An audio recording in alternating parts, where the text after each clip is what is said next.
Hey guys, welcome back to the channel. This is a story about what if depressed Deku found a quirk part 1. If you guys enjoy this what if and want to see part 2, comment down below and let me know before I start. Please do support for more awesome content and leave a like, and don't forget to subscribe to my channel and also share this video with your friends and check out the description in my playlist. The author of the story SeraphiraLilith from AO3. So let's start the video. Deep breath in and a deep breath out. The cold stone burned beneath his bare feet. Red shoes, worn out and used, covered with a thin layer of dust and dirt, stood a bit away, filled with crumpled paper that was brimmed with smudged ink and tear stains. The text being an unsung hymn to death and about the beauty of the end. The boy stood with a lazy posture at one of these places, which were normally only visited by humans who loved the extreme, and even people like them wouldn't be as relaxed and satisfied as the green-haired boy who opened his matching green eyes just this moment with the unbearable wish to witness his future when it passed him by. He spread his arms like he wanted to embrace this rotten city he looked at with all his heart and never let it go. The city in which he had lived and which had torn him apart and destroyed him. Even though that wasn't what he was looking for, nor his objective, no. He wanted to say goodbye because this should be his last act.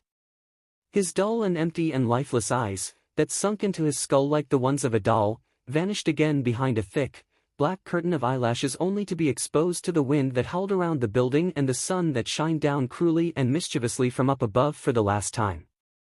Without any concern, he let his weight drag him forward and lifted his feet from the steady stone they rested on. It was almost like he laughed as the ground came closer, while his end rushed toward him. But how should he know? In the end, he only heard a loud crack. A high ring resonated through his ears. Everything turned into a blinding white. Black. Finally, it was over. Gasping, he sat up. Everything hurt. Screaming, he doubled over, tears streamed down his face as he gasped for air, clutching tightly to his side. More pain. Suddenly the lights turned on, they burned ruthlessly into his eyes. It became noisy. People.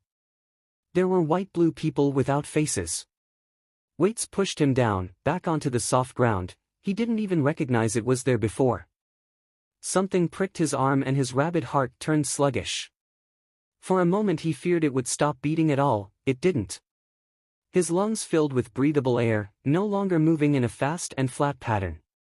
His thoughts calmed down and he finally understood that the high noises that were beaten into his skull seconds ago turned slow and quiet. He lied there, dazed. Everything was blurry and he knew something was missing. He just couldn't point out what. He was tired. With a yawn, he nuzzled into the soft warmth. He fell asleep fast and without noticing it at all. The doctors in the room looked at the boy with worry in their eyes. Izuku Midoriya had been found half dead and comatose behind his school. He had a severe traumatic brain injury in his right body half, containing collarbone, lower arm bones, lower leg bones, ribs, pelvic bone, and the most hand bones were slightly cracked to completely broken. He had remained comatose for 104 days. It was likely that he lost sight on his right eye and presumably he would be left with a limp, and it was to assume that he'll never be able to use his right hand the same way he used to. But the worst thing was, he had left his shoes on the rooftop. Inside them had laid a suicide note in which the boy explained that he didn't want to be saved at all costs. That he had been quirkless, weak, suffered years of violence and abuse, most of it coming from the only person he would call a friend. His mother didn't trust him and he knew how bad and miserable his future looked like. To die was his best option. But the letter had been found after the operation started and the doctor couldn't stop then. If he had known how bad his patient's life had been, he would have probably stopped. A human who suffered so much shouldn't be forced to stay alive. Absorbed in his thoughts, the man shook his head. He swore an oath that he would save every life as long as he was able to. And this boy deserved a second chance as well. Death may seem like a solution, but it really wasn't. The kid was 12, but he had a lot of old, horrible scars littering his body. Nobody except his mother ever visited, but the woman was loving and sweet. They were quite sure that the loss of her son would have been her end. It was good that Izuku was awake now. In a month or so Midoriya would be able to leave the hospital. His bones were mostly healed already, he just needed to learn how to move and eat again. And about his mentality, well, nobody needed to know that this kid actually was in dire need of therapy. He was quirkless after all, he wouldn't survive much longer. To make dying easier for him was the biggest act of grace they could provide. With gritted teeth, Izuku limped out of the hospital.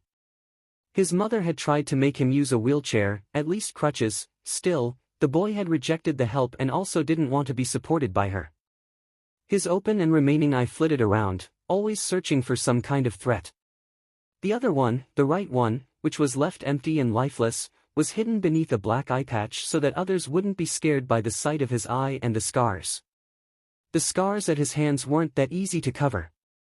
Right now bandages were wrapped around his arms and hands, and he had bought some thin gloves, although he couldn't wear them forever. 𝐀𝐦 watched worried as her little baby limped towards their car.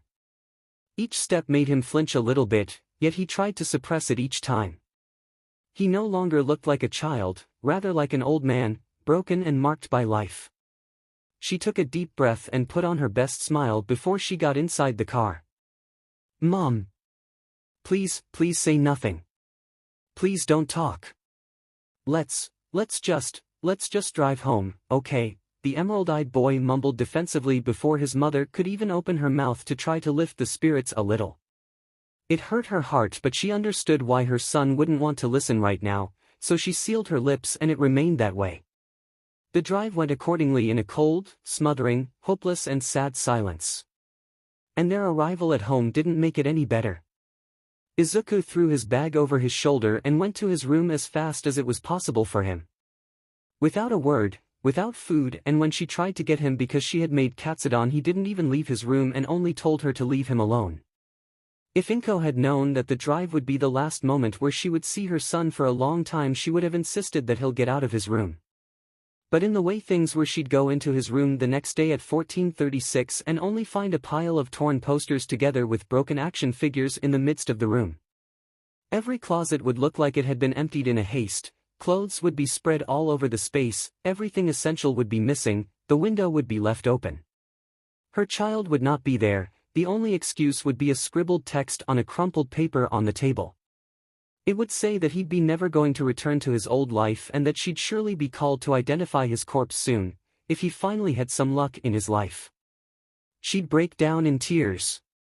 She'd go to the police, but the investigation would be closed after some years, even though there were signs that he was still alive. She'd search for Izuku alone, but her child would never return.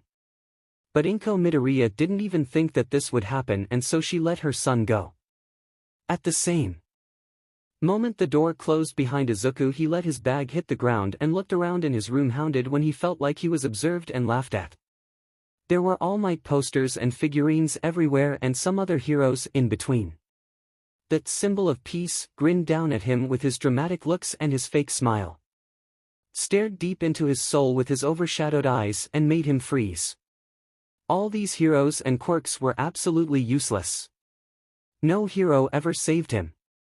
On the other side, why should they help him? Izuku Midoriya was a nobody. In a fit of anger, he ripped the first poster off the wall before shredding it to shards and throwing its remains on the ground. Hoping wasn't going to save him.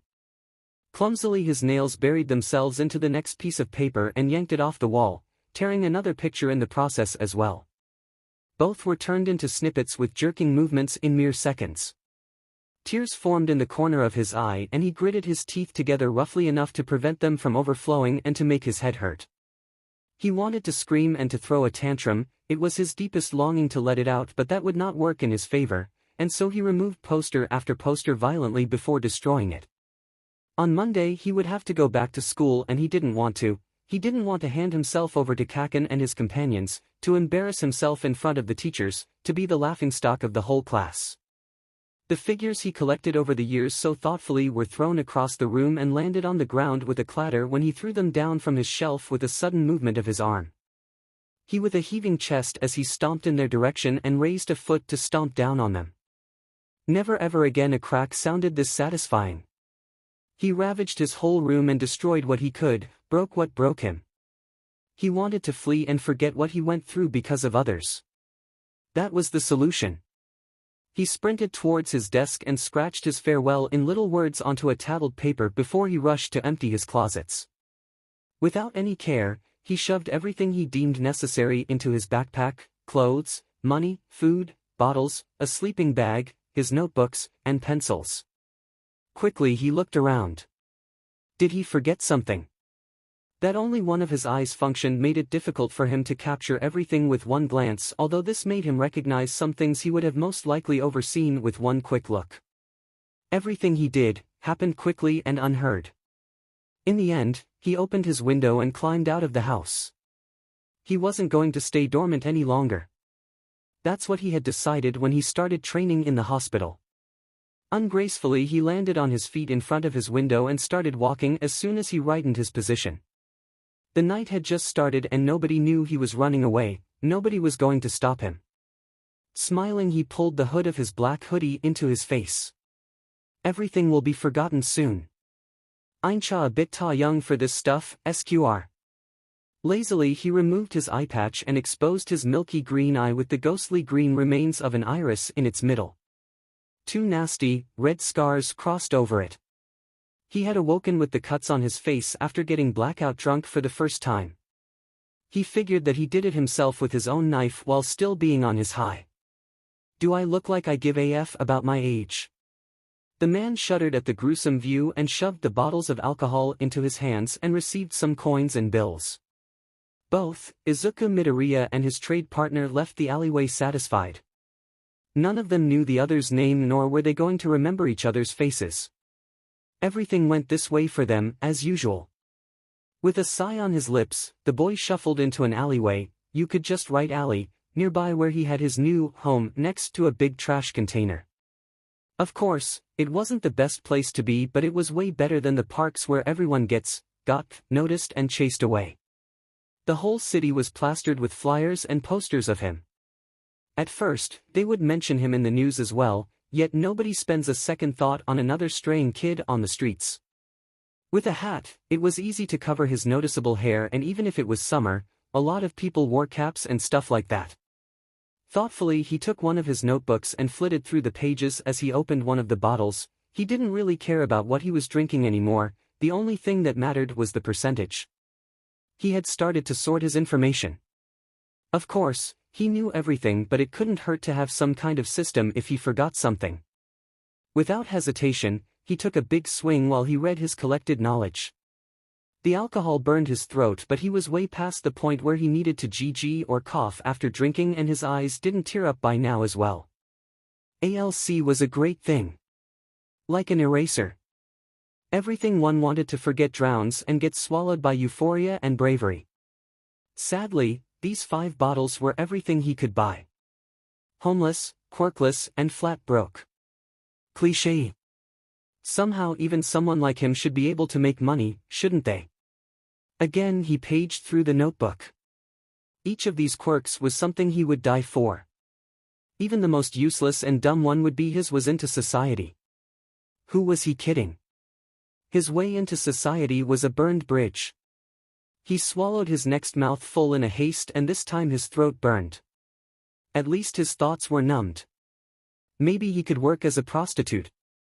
He was sure he could steal some of the not-existing clothes, or maybe even borrow them. If he managed that, he just needed some customers and he'd have money. That sentence sounds weird. Skeptically he looked over his arm, touched his face and raised his hoodie to inspect his scarred body half. There won't be many men who would be turned on by such a gruesome and pathetic sight, so selling his body was out of option. Ladies and gentlemen, we're happy to. Surprised he looked up. What's with this noise? The voice was drowned out by the city, yet it sounded like a fight announcement. Slowly he rose from his seated position, still holding onto his bottle like a lifeline, before walking in the direction where he heard the sounds from.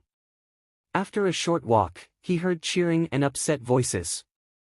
Carefully he peeked around the corner and saw an old, forcefully opened garage that was filled with people. In the middle, 2 men were fighting. Both bled from several small wounds and both of them had some heavy bruises. They stood in front of each other before starting with a new vigorousness, like there was a soundless signal. For a while he just watched from far away, then he approached the building and dived into the crowd. It was obvious for him who was going to win. The man with the black hair and some kind of RBB quirk. It seemed like he could stretch his extremities to his will when he applied the according to force. It was a small miracle that the 𝐸𝐻𝐬 in the ring was still standing, because his arms, which were turned into swords, had a lot of cracks and weren't going to work for long anymore. After mulling over his thoughts for a short while, Izuku searched for his last money, which he had stored away for dire situations. The last money he swore he would never spend on alcohol. This fight was illegal, so it wouldn't be a surprise if there was some way to bet. "Hey, SQR." Startled, he looked up just to see a woman with rather exposing clothing, and right in front of his face were her. Yeah, heavily blushing, he turned away. Hi. The woman smirked, and he found that his arms were the safest place to be. "If you're going to stay, you need to bet or fight," was her explanation. She wasn't even irritated by his behavior. Going to do any of that. A deep breath, then he lowered his safe arms. I want to place a bet. The one with the red shirt's gonna win." Hesitating, he held out his last bill. She laughed. It rang clear and sounded fake. "Well, aren't ya a genius, SQR? Nobody placed a bet on this underdog monkey. You'd get all of the money if he wins." Was the likeliness of his analysis being correct, worth 2,000 yen? He hoped so. Mississippi, name's Flora, SQR, Flora. How does fighting work? And does it always happen here? The woman smiled and bowed down to his level. "Aren't ya a curious one, SQR? As you see, there are 14 places we SWCH in between every third day." She handed him a map with some marked buildings that had dates written next to them. "It starts at 23 o'clock and ends at 3 in the morning. Everyone can fight and can be challenged to fight, even though nobody needs to accept the challenge. If one just says that they want to fight, the winner of the last round is their opponent. In the ring there are no rules, just don't try to kill someone. Quirks are allowed as well, as long as they aren't 100% deadly. You're getting money for fighting. Every minute lesser than the max of 10 minutes gets 25,000 yen, and you start with 30,000 yen all the time. If everything's allowed, would it be okay to use weapons?" She looked at him confused. "Nobody without a quirk would be dumb enough to enter this ring." "Well, I am," he responded. Flora blinked and smiled knowingly after a moment. "Knives, shields, brasses and everything like that would be allowed, SQR. But only one thing. And no firearms like guns or pistols. You sure you want to fight? It's illegal after all." After some thinking, he nodded slowly. Monkey had predictable attacks and patterns. The quirk was simple, and Ha was bleeding where he had been cut by his opponent. "I want to fight against the winner of this round, and I'm going to use my knife," he explained while showing the weapon. "Oh. And please call me Deku." "Interesting name, Deku. I'm going to register your bet and fight." After that, he carefully stored away the map in one of his many pockets and concentrated on the fight again. The 𝐸𝐻𝐬 was bleeding heavily now from a lot of big wounds while swaying threateningly. Monkey pulled his arm back again in the now familiar motion before he let his fist swing forward. The force of the punch didn't just throw the other fighter out of the ring, but directly into the land of dreams. For a heartbeat everything was quiet, then the whistles and years, "Did you mean cheers?" started while a lanky man screeched into a megaphone, "Swordsman Zoro loses against RBB human monkey. The one person who bet for this winner, the money is yours, Deku." Unbelieving, he stared at Monkey, who looked around in the garage asking, most likely knowing that nobody would think he could make it. Flora and a woman with orange hair made it over to him, and the stranger shoved a bag filled with money into his hands with an annoyed face. "Thanks," exclaimed the boy from the fight and waved in his direction with a grin. He returned the gesture after a short time of hesitation and looked up to the woman. "Would it be possible to bet even if one's fighting?" The one who gave him the bag shrugged. "That's what most of them do. And if nobody is rooting for you, not even yourself, Then you'll get half of the bet money. For a short while, he thought about that until he came to a conclusion and emptied the content of the bag to its half. I bet that I'm gonna win. Good luck, SQR, said Flora and vanished with her colleague whilst he went towards the ring. Following a sudden impulse, he pulled a black cloth from one of his many pockets and tied it around his head so that it covered his mouth, nose, and blind eye before he threw his hood over his head to cover his hair.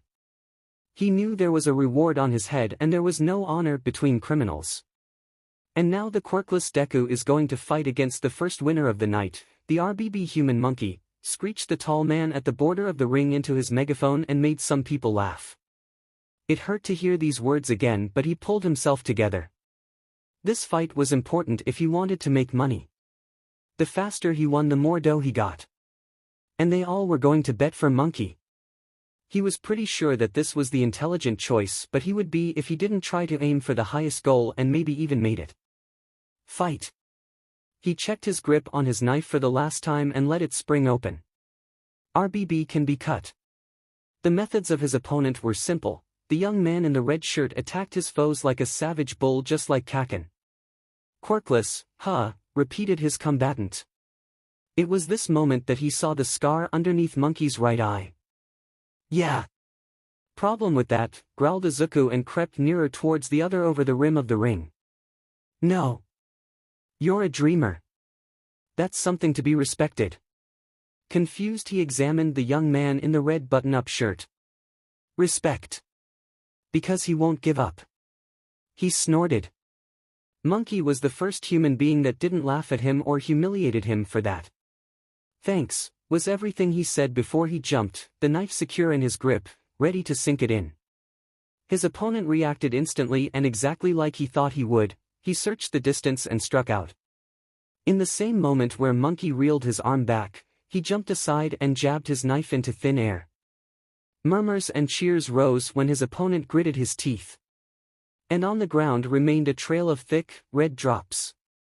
The whole arm and upper hand of the RBB human were cut open.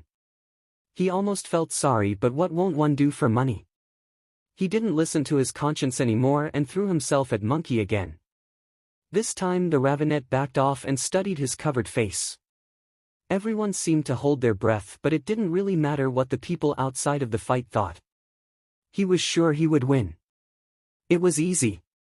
Monkey seemed to think that he wasn't paying attention because he started to launch a new attack, at least he tried to. Yet Deku twisted out of the way effortlessly and swayed his knife again. Cussing, and the young man stumbled backward and took in his damaged, bloody wrists. The Greenette simply grinned beneath his cloth and pulled it down to show it.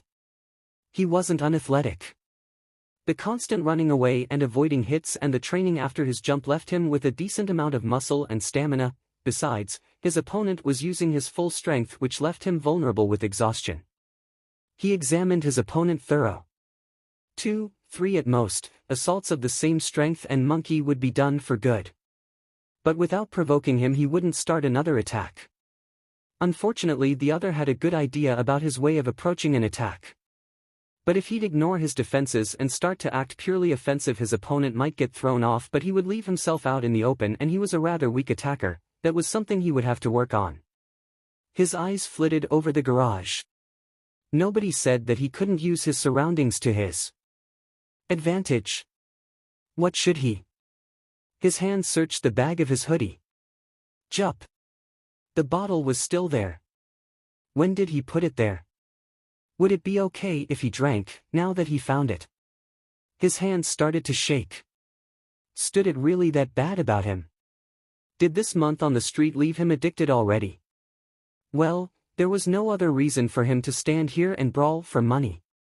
Shortly he mulled over his options of what could happen when he drank in front of everyone. As fast as he could, he ripped out the bottle and cut off the head of the flask with his knife before chucking down the remaining third of its content. As soon as the last drop left the bottle, he threw it away, making it burst into thousands of tiny crystals. He jumped away even before the flask broke, his knife cutting through thin air. Monkey screeched.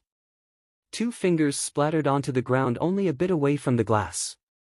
Blood dripped from the blade of Izuku's soaked knife and Monkey fainted.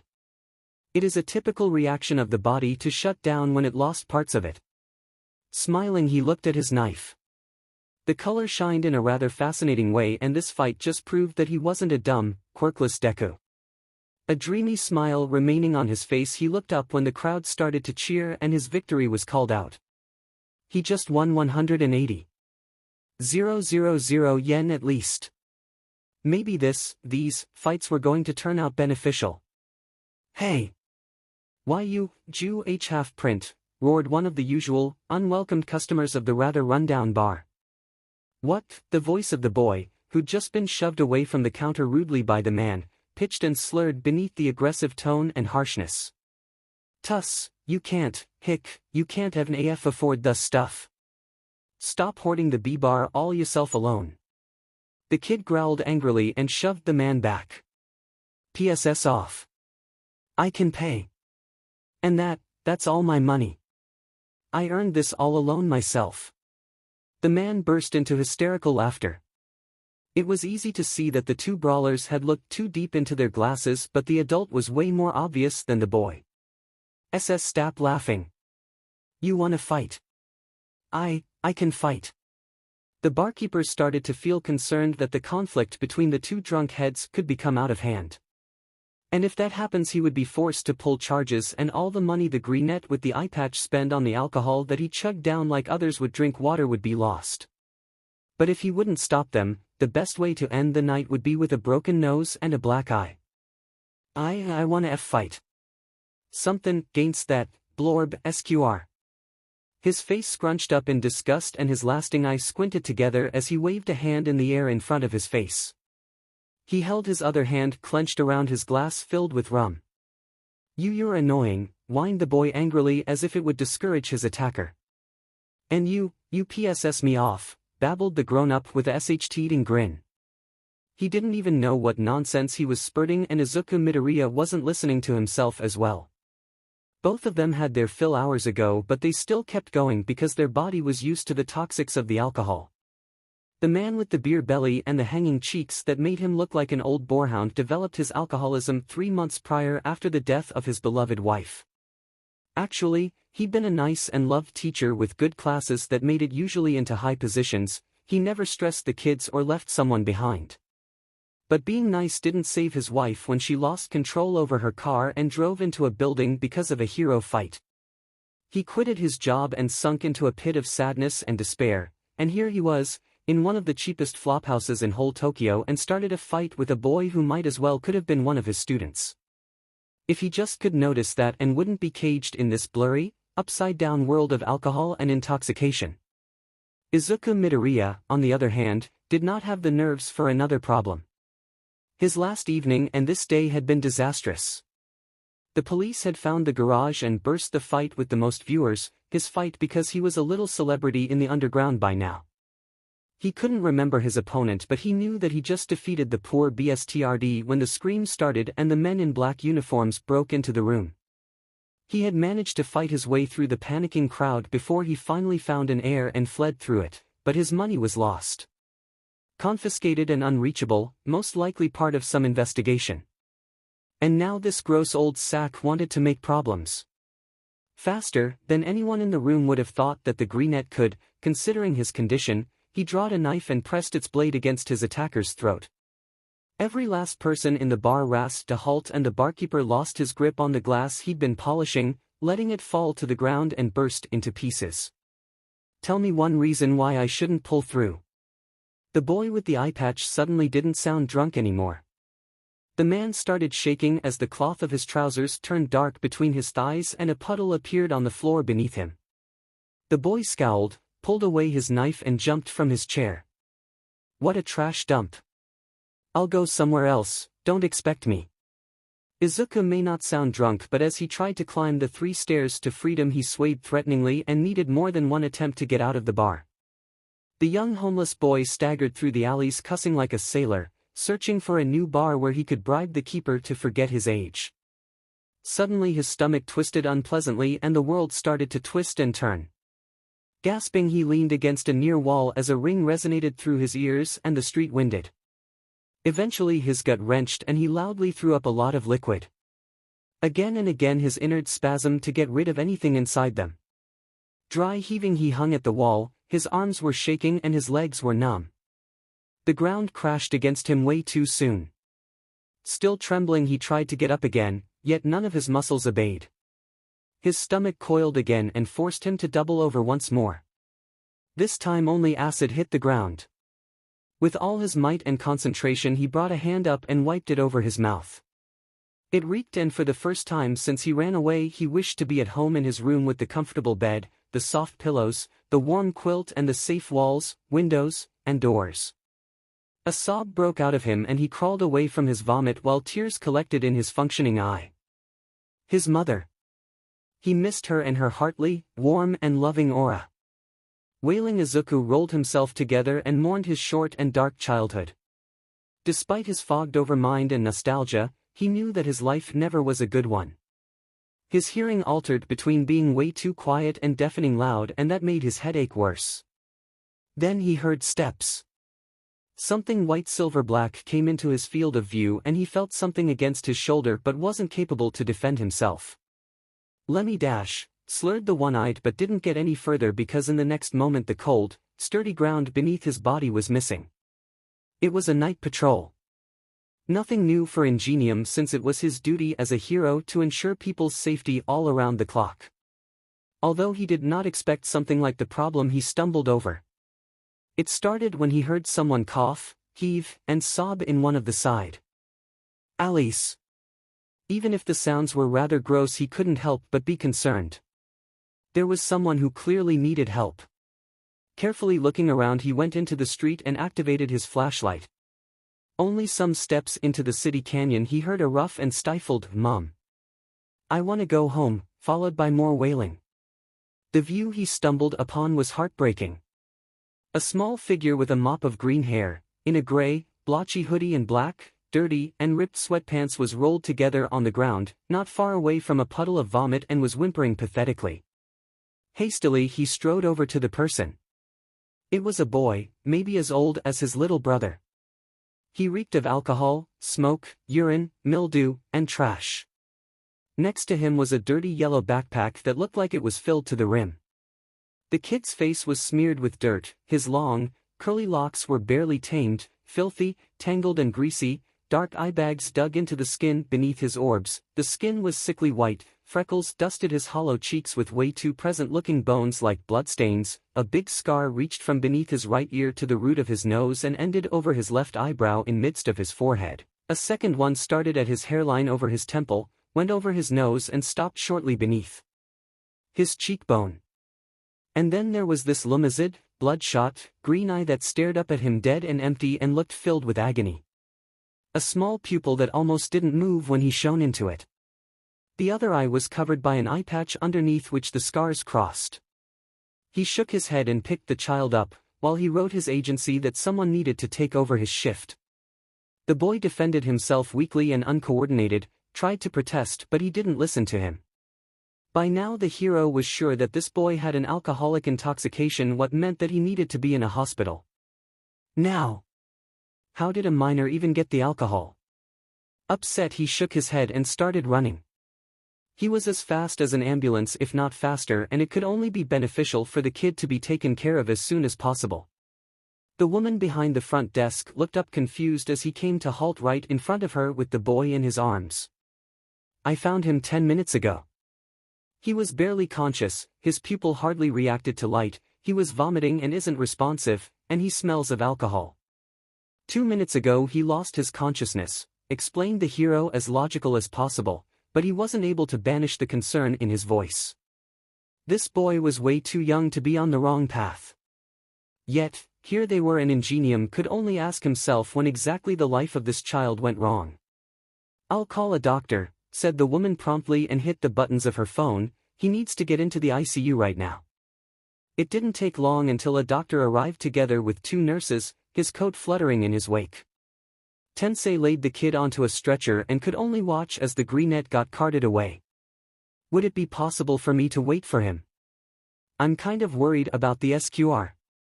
He looked so young and like he had a lot of problems, mumbled the hero in the direction of the secretary. She smiled sadly and nodded.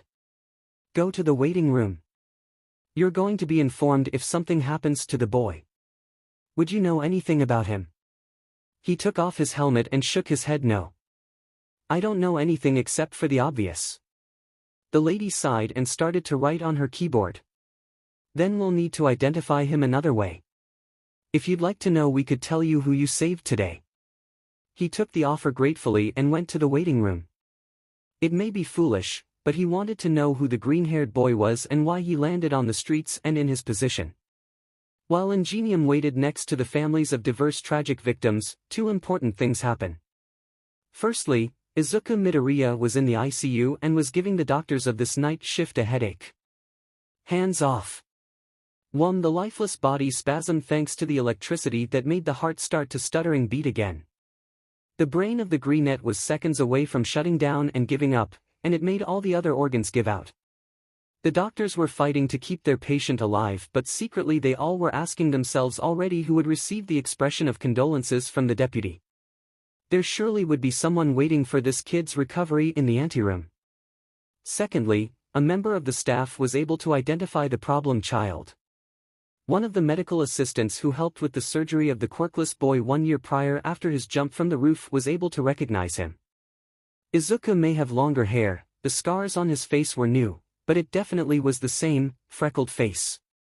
He offered to use his paws to do some research, interested in what happened to his former patient. 𝐬𝐡𝐚 𝐍𝐴 had been declared missing by his mother the same evening of the day he left the hospital. As soon as they knew that, they called the police that they found the runaway. And it seemed that this wasn't the first time that the boy was found. He had been brought to 3 different hospitals by 23 different heroes, always with alcoholic intoxication. And every time the boy was missing the day after his treatment without any trace where he could have gone. And then there was his crime register. Only 13, but there were so many suburban and bigger crimes. Alcohol abuse, illegal betting, weaponry in public, threatening, mugging, stealing, defamation of a civil servant on duty and many more. 𝐀𝐦 was shocked at the news who he found, and he insisted to see the young 𝐬𝐿 when he awoke. If he ever awakes again, would have been the doctor's correction if they heard them talk. But they did not know anything about their patient, still too enraptured with the task of saving a life that refused to be saved. 𝐬𝐡𝐚 had the luck, or misfortune, to be given to the knowing hands of good doctors because they really managed to stabilize him after 7 hours of fighting. The name of the boy you saved is 𝐬𝐡𝐚 𝐍𝐴. He ran from home 11 months ago, this time being 12. His mother was searching frantically for him. He's quirkless and had been a bullying victim ever since his diagnosis. The day after being released from the very same hospital we're in right now, because of a suicide attempt going wrong, he vanished and nobody was able to restrain him long enough to give him to the police. Thanks to you we will be able to bring him to justice before giving him the care he needs. Tensei stared at the police officer and the nurse in front of him perplexed. The boy was indeed as old as his little brother. But why bring him to justice?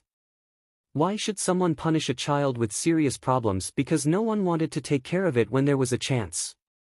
They should help him. What kind of disciplining? He asked, upset, and glared at the men in front of him angrily. What could a 13-year-old child do to deserve punishment? The nurse shrank away from the fuming hero, but the policeman stuck out his chest. He committed crimes many teenagers wouldn't do. The alcohol abuse, bribery, and stealing are the small things. This child, if you could even call him that, was a part of one of the biggest illegal street fight rings and was betting there daily. You did not see his last opponent as I did. This boy is not an innocent child. If you could excuse us, we have a mother who needs to know about the remains and state of her son. This being his last word, the officer stomped away, leaving an annoyed hero and a scared nurse in his trail who followed the leaving man after an apologizing look towards the man in the armor anyway. Thoughtfully but still angry, the black-haired man stared up at the ceiling. He wanted to talk to the boy. He'd like to know his story. 𝐬𝐡𝐚 𝐍𝐴, huh, he mumbled, testing the feeling of the name on his tongue. This kind was as old as his brother but couldn't be more different. He wondered how the two of them would get along. No matter what, he would wait right here for 𝐬𝐡𝐚 to awake. He did not know what woke him up. But Izuku didn't rise from his light sobering slumber all by himself. The reason were the steps of a nurse who couldn't even consider what her visit to the coffee machine at the end of the floor would start. The dead, green eye just needed to be opened so that the teenager knew where he was. A hospital. Swearing under his breath, he sat up and carted a hand through his hair in a stressed-out motion, ignoring the vertigo taking over his head with the experience of a pro. Firstly, he took in his own state and was lucky to tell that there were no new scars. It was better this way, he had more than enough. He didn't wear HNDCFFS and wasn't tied to his bed. Did the staff know who he was? Was the police waiting in front of this door? Did his mother know? The youth welfare office? Kaken? Did they bring his personal devil back to him to drag him back to hell again? The heart monitor started beeping loudly as his heart speed picked up and he tried to calm down. His fear was unreasoned. There was no way that his past classmates or neighbors would ever be told that he was still alive and kicking. His eyes wandered to his left arm. There was the typical needle in the back of his hand and another one in the crook of his arm, tying him to an 𝗓𝗄. With practiced movements, he removed the needles and pressed the sheets at the indents in his skin until they stopped bleeding. After that, he palmed over his face to find the usual oxygen tubes.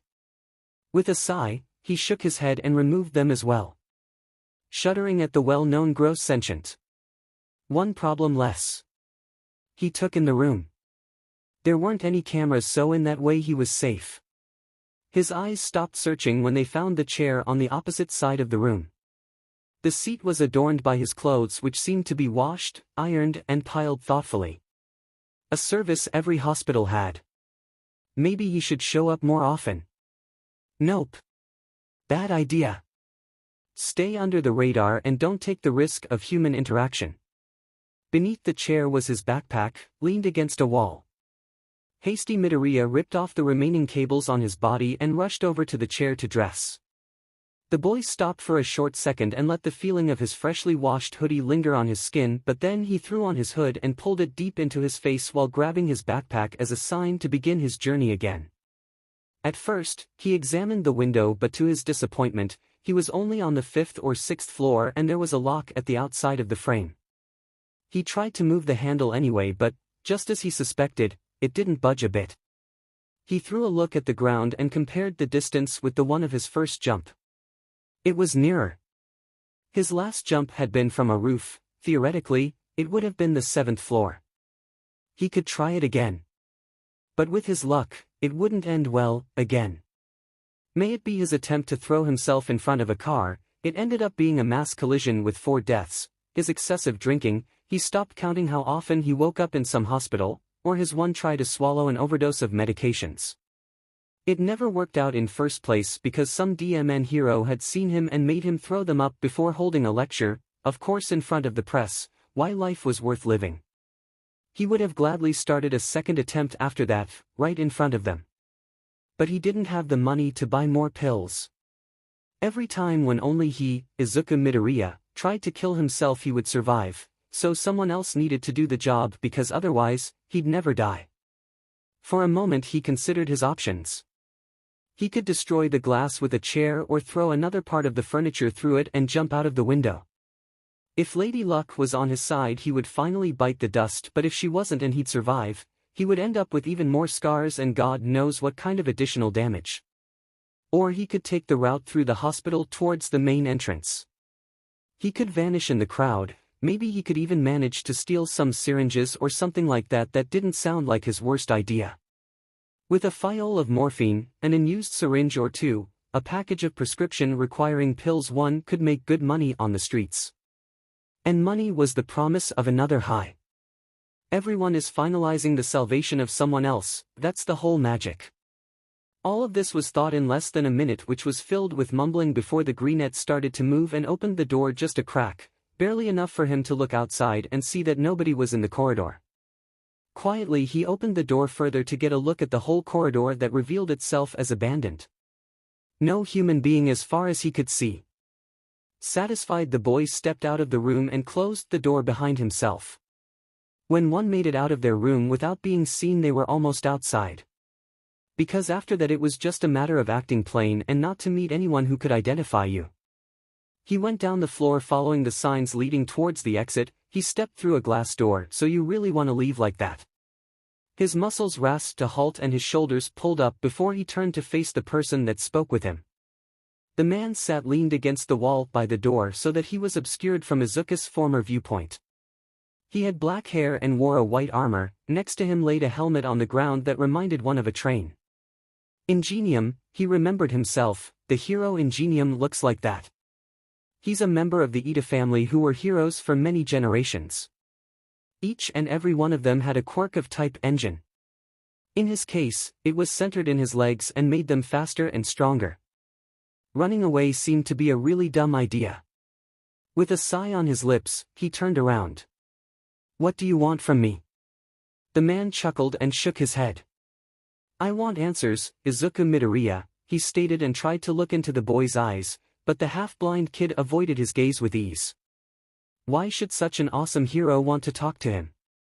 Surely it was a trap laid by the police so that they'd have his full confession on tape, or, so I'm an awesome hero. Thank you. Startled, the brunette looked up and saw Tensei's apologetic smile. If it calms you, I'm not really helping with the investigation against you, I'm rather hindering it right now, explained the hero before dropping the bomb. If you're going to answer my questions like I think you will, I'm even going to buy you some time. The boy surveyed his surroundings quickly before he tugged his legs beneath himself in front of the older male. 𝐀𝐦 was a cool and quite relaxed hero. Many of the people Izuku talked with called him a rather humane guardian of society. He could be scary if he fought against true villains, but towards those ones like them who committed crimes because it was the last thing left for them, he acted understanding and reprehensive. What do you want to know? The teenager demanded. He wanted to leave the hospital as soon as possible to get somewhere safe. The money he could make if he left the building with the right stuff wasn't even this necessary. At the same time, Tensei Ida observed the boy, who was wearing the eye patch and his hood again, as much as possible. He tried to imagine his upright and robotic little brother next to this chaotic, broken, haggard boy. Two uncomparable worlds crashed together and left him to question if his idea would really work out. But it would be a shame if he didn't try. Is it true that you were bullied since being 4 and that you were in the hospital multiple times because of that? That was the most important question for the adult. Izuku made himself smaller as he heard what the hero knew and was reminded of his trauma. He would prefer it if these memories would stay locked away in some box that wasn't openable, to rot in there and never be touched again. Maybe kids are if someone is different than them, he mumbled in a defensive way. Tensei nodded again. He had seen what happened to quirkless kids on the playground. Every time he saw it he stopped them, but that saved this kid just for this moment. It didn't enable them to have a normal childhood. What did your mother and teachers do against that? The boy with the unruly hair stared at the ground and gritted his teeth whilst tears glazed his eyes over. Mom apologized, he growled and wished he could ban the hate out of his voice. He loved his mother from the depths of his heart. He viewed her as a nice, loving, caring and hearty person, and she looked after him unconditionally with everything she got. But 𝐀𝐦 Midoriya never tried to give him what he really needed, yet tried to fill the shortcomings with overbearing in other cases. And that made him hate her. And all the other adults said the same, boys being boys. Nothing concerning. Let them play, he ended his short story of abandonment. Why did you run away? Course I didn't die, the boy spit into the older male's face. Course I wasn't dead. Course I was just some days away from being thrown back into hell. All of you quirked, you heroes, you are so goddamn lucky and blessed and you don't even know it. Maybe you should calm down a little bit. I had one day after leaving the hospital plus the weekend as a PRD of grace, but after that, it would have been my everyday life. He started shaking and his nails dug into the flesh of his arms. The thought of what happened back then was enough to make him feel the horror of his history again. Do you know how an explosion feels against your skin? Or how loud an explosion can be? It's enough to make your ears bleed. Did you have 4th grade burns at the age of 7? Or, one day, when we were 9, he made it to the 5th degree. He was so proud of himself. He pulled up the sleeve of his hoodie and presented the ragged and glass-like scar at his upper arm, that stood out like a sore thumb. Should I have returned to this? To the beating, hitting, kicking, the insults, pain, and destruction? What would be the benefits of that? It's been better for me since I lived on the streets. Finally, he calmed down and relaxed a bit. The hero looked shewn from his tail. And indeed it was happening that Tensei's brotherly instincts were running high-wire. In front of him was a boy just as old as his little brother, and he lived through so much sorrow and cruelty. And no one thought about taking the time to take care of him. He cleared his throat and shook his head to sort his thoughts before he kneeled before Izuku and ducked himself to see the scarred face of the kid. I'm going to be honest with you. I've talked with a lot of people about you and tried to get an idea of how they see you. The doctors only wait that you'll appear again and they won't be able to reanimate you. The police want to throw you into jail and only to bring you back onto the streets before imprisoning you again. And a lot of heroes have heard about you, most of them suggest to just leave you where you are because you're a lost case. The Greenette showed a big variety of emotions through this explanation. In the end, it seemed that he could not decide between nausea and horror. It could have been a funny expression if the subject wasn't so sad and concerning. But the main reason why everyone thinks so bad of you is because of your constant presence. My suggestion would be that you leave their view and mind. Now it was too much. And where do you think I should go? He hisses angrily. I don't have any friends, I can't afford a flat and I can't return to mum. No options. The raven-haired man rose his hands in a soothing way and tried to make the kid calm down that way. That's what I wanted to say, he explained with a smile, not even spending a single thought on the tantrum.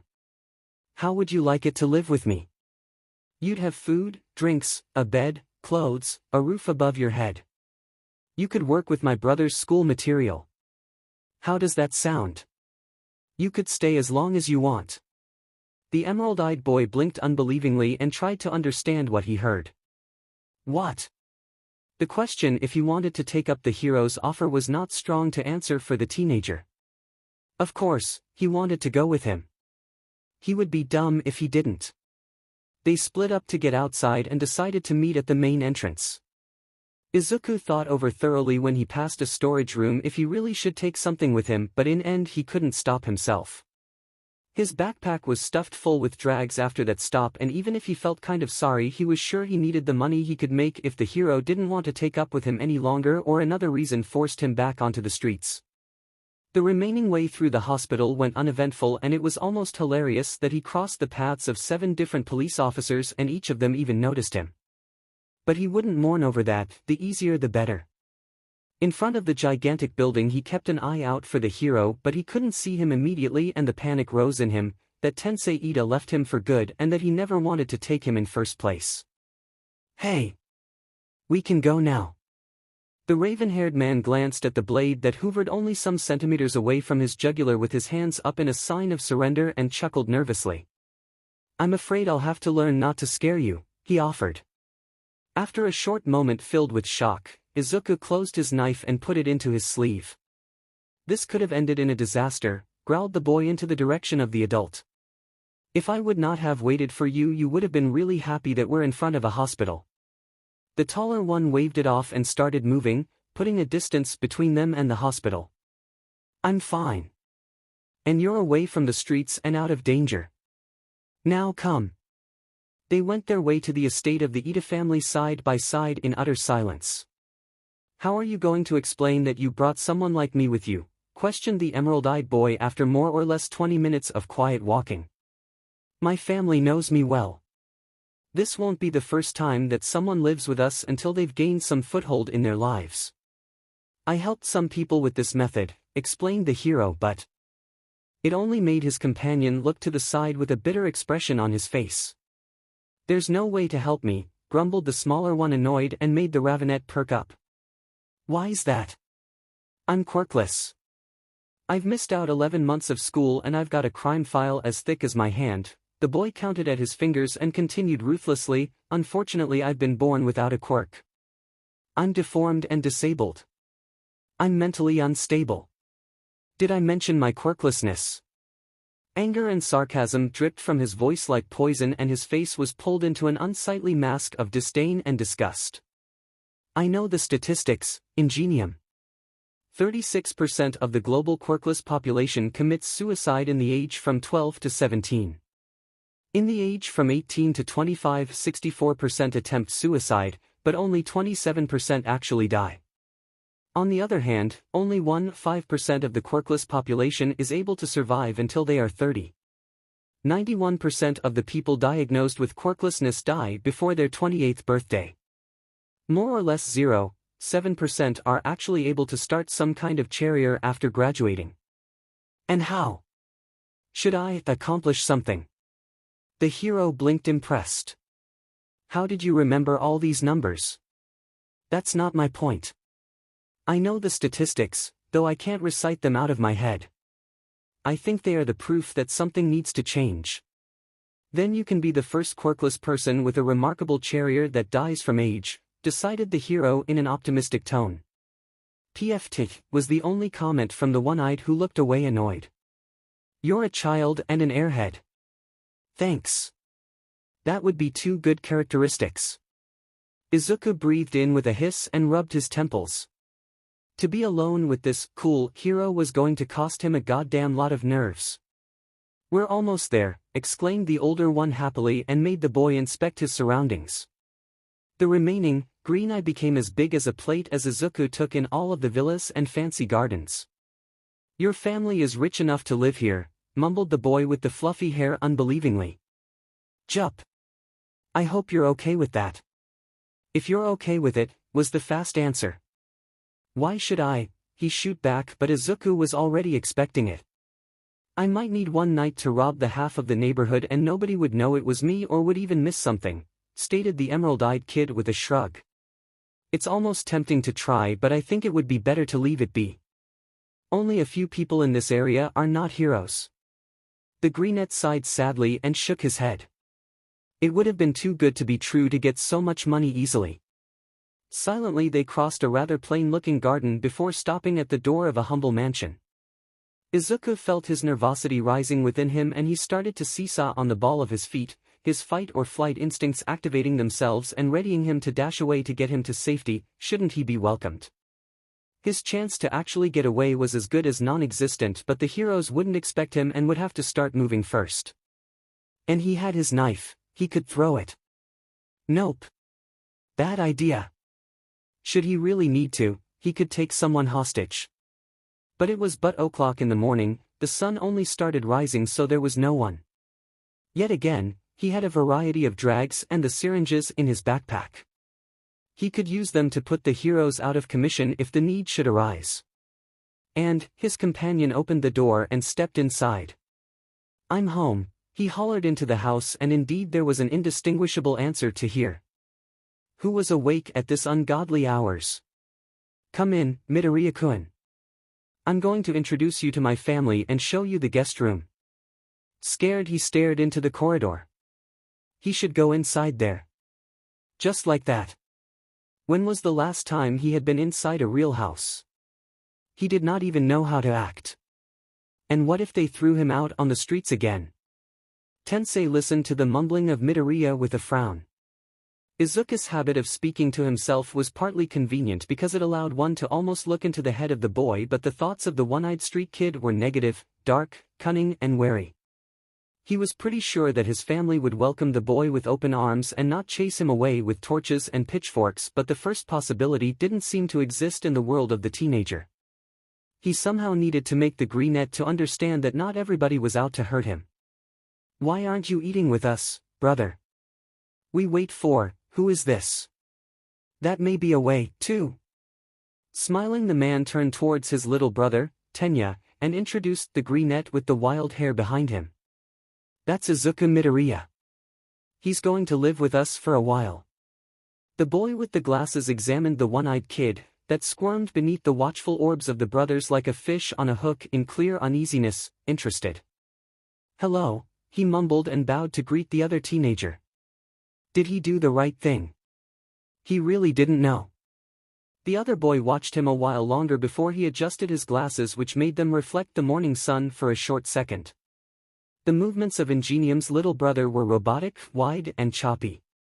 The blue eyes behind the glasses seemed to be cold and estimating.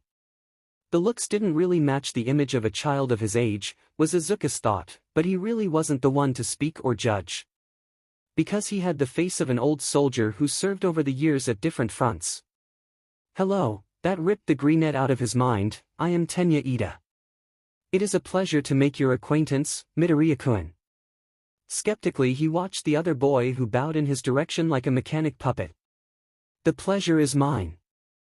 𝐍𝐸-kun." He tried the words on his tongue and it seemed to be the right thing because Tensei smiled and nodded encouragingly. "Would you like to stay for breakfast, Midoriya-kun? It's more than likely that there's food for one more person," offered the younger brother while the older kicked off his shoes. The 𝐁𝐸 looked away, feeling overwhelmed and trying to escape the situation. He was frightened that he was going to make a fool of himself and he really did not want to go into this house.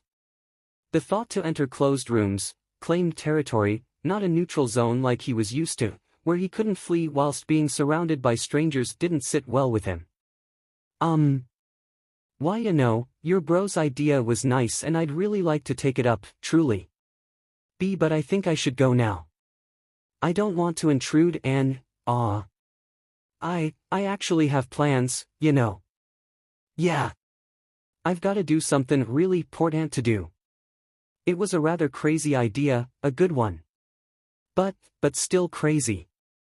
I really gotta go. So, bye. And thanks. The whole monologue rushed out of the 𝐁𝐸's mouth in a record-worth time before he took a deep breath while he turned around and lifted a foot to run away. He really didn't think about a hero who called with a smirk in his voice, "I'm not sure what you'd have to do, Midoriya-kun. It's not like you have a real choice." These sentences were the cause of the following two reactions. Tenya asked himself, since he saw the boy with the green hair, how he and his brother knew each other. Their guest with the eye patch, the scarred face, and the pitch-black eye bags looked shady and threatening even if he acted like the complete opposite. Somehow it was reasonable that their guest was mixed up in some seedy stuff, and most likely he wasn't the best contact either. Yet his brother thought that this person wasn't a wholly lost case. Tenya decided that he wanted to try to help. Izuku, on the other hand, turned on his heel and set his foot down again whilst he glared at the adult angrily. He thought that there was some kind of hidden catch, but he really didn't think about being forced to stay. "I don't think stay for breakfast at least. There is surely more than enough food so you won't be a burden at all. And you can still leave after that," interrupted the younger brother and made Izuku blink. In the end, the 𝐁𝐸 sighed in defeat and let his shoulders drop. This was going to be embarrassing.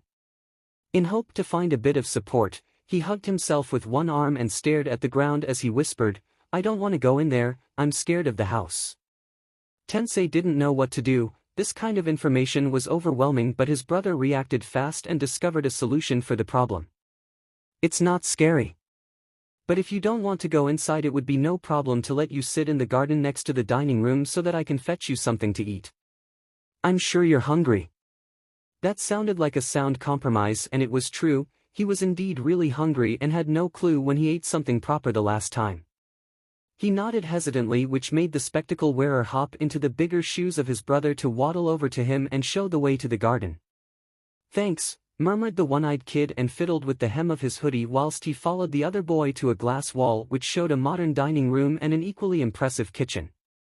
The table was already set and an older couple sat there just as Tensei settled on his own chair and explained the situation. "I brought someone over so that they can live with us for a while. He looks roughed up and his history is rather unsettling, but that's the reason why I want him to gain footing again. He's as old as Tenya and he deserved better than that." The woman, who had bluish-black hair just as her husband, smiled and looked at her oldest son lovingly over the rims of her round glasses. She exchanged a short glance with her husband which showed that they were having one of those silent parents' conversations where both parties were able to discuss and consider everything in the span of mere seconds. "Of course he can stay," said the father in the end and nodded. "Where is he, dearie?" asked the mother and looked in the floor behind her son, but couldn't. The room was empty. 𝐀𝐦 nudged 𝐬𝐡𝐢𝐬's side and made the greenette stumble some steps forward before he managed to squeal with a voice that was at least 2 octaves too high, I am here. It's nice to meet you, and bowed so deep that he was standing in a perfect 90 degrees angle in front of the window wall with tightly shut eyes. Miss Ida examined the boy with the gray hoodie and black sweatpants. His red shoes stood out noticeably and she came to the conclusion that he really looked unkempt. But only after the boy rose to stand upright she understood what her son meant when he said roughed up. Too ugly, big scars crossed beneath a black eye patch and seemingly covered the most of the right face half of the boy.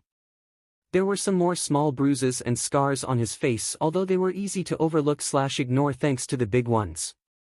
His right hand was crooked and covered in marks as well, and he favored his right leg almost impalpable, which prompted the thought that he was hurt there too. His cheekbones were way too visible to look healthy, and his functioning, green eye glowed in contrast to the black eye bag beneath it.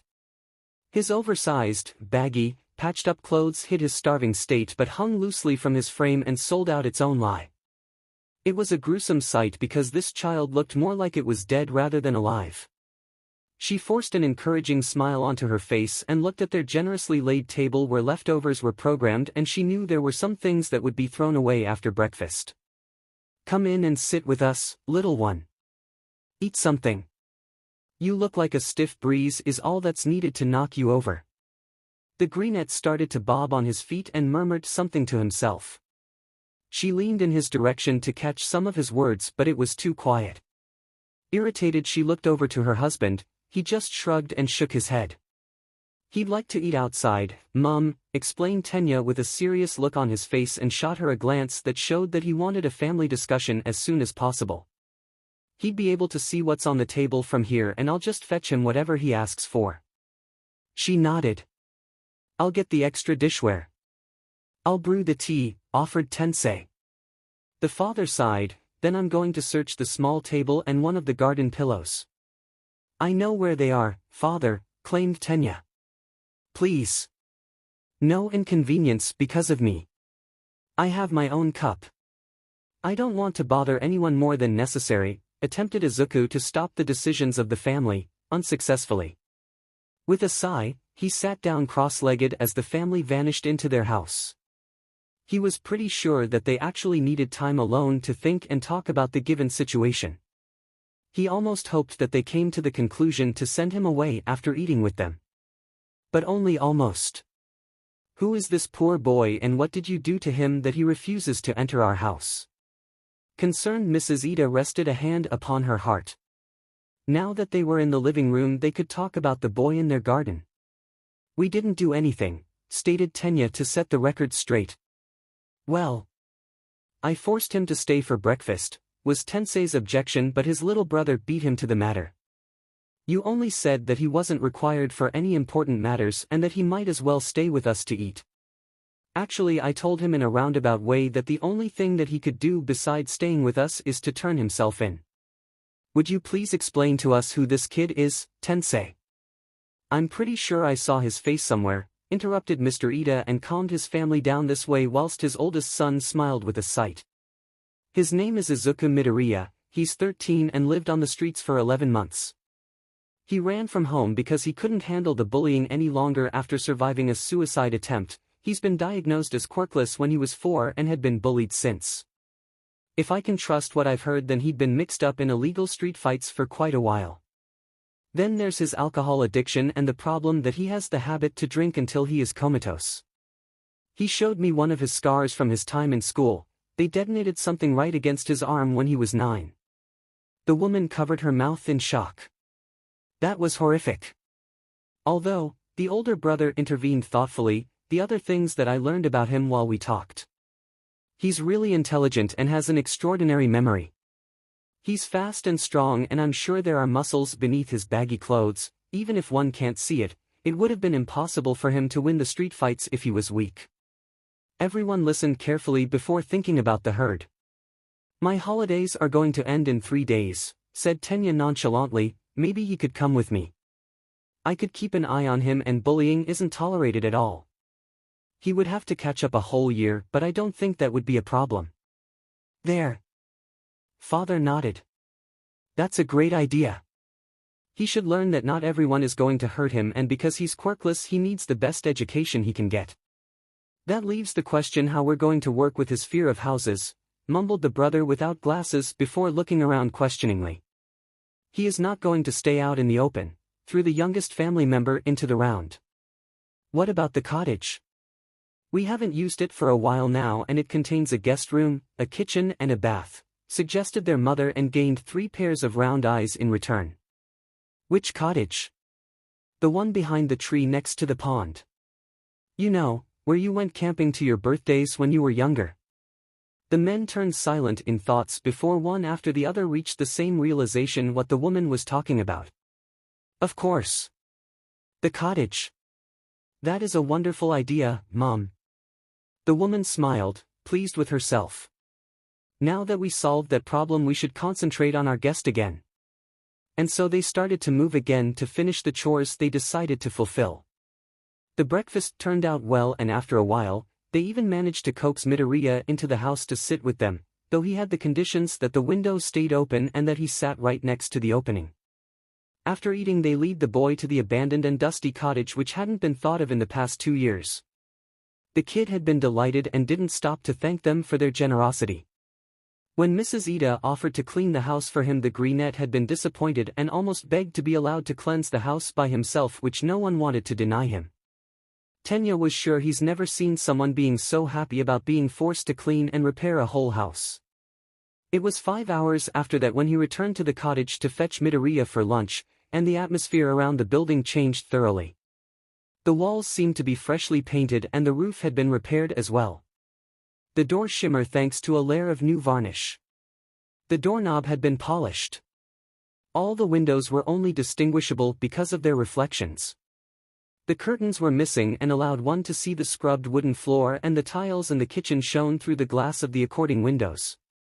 All in all, the kitchen looked great and appetizing enough to really consider it as a place to cook, because 5 hours prior he wouldn't have touched anything that left this place. The ravenet knocked and the door in front of him was ripped open. 𝐬𝐬 grinned happily, his healthy eye glistened with joy and giddiness, and even if his teeth were colored yellow and brown for the most part and practically screamed that they needed to see a dentist, his expression was almost yelling from the rooftops that he was lucky and excited what his life could bring now that it was looking up. It even made 𝐀𝐦 smile slightly.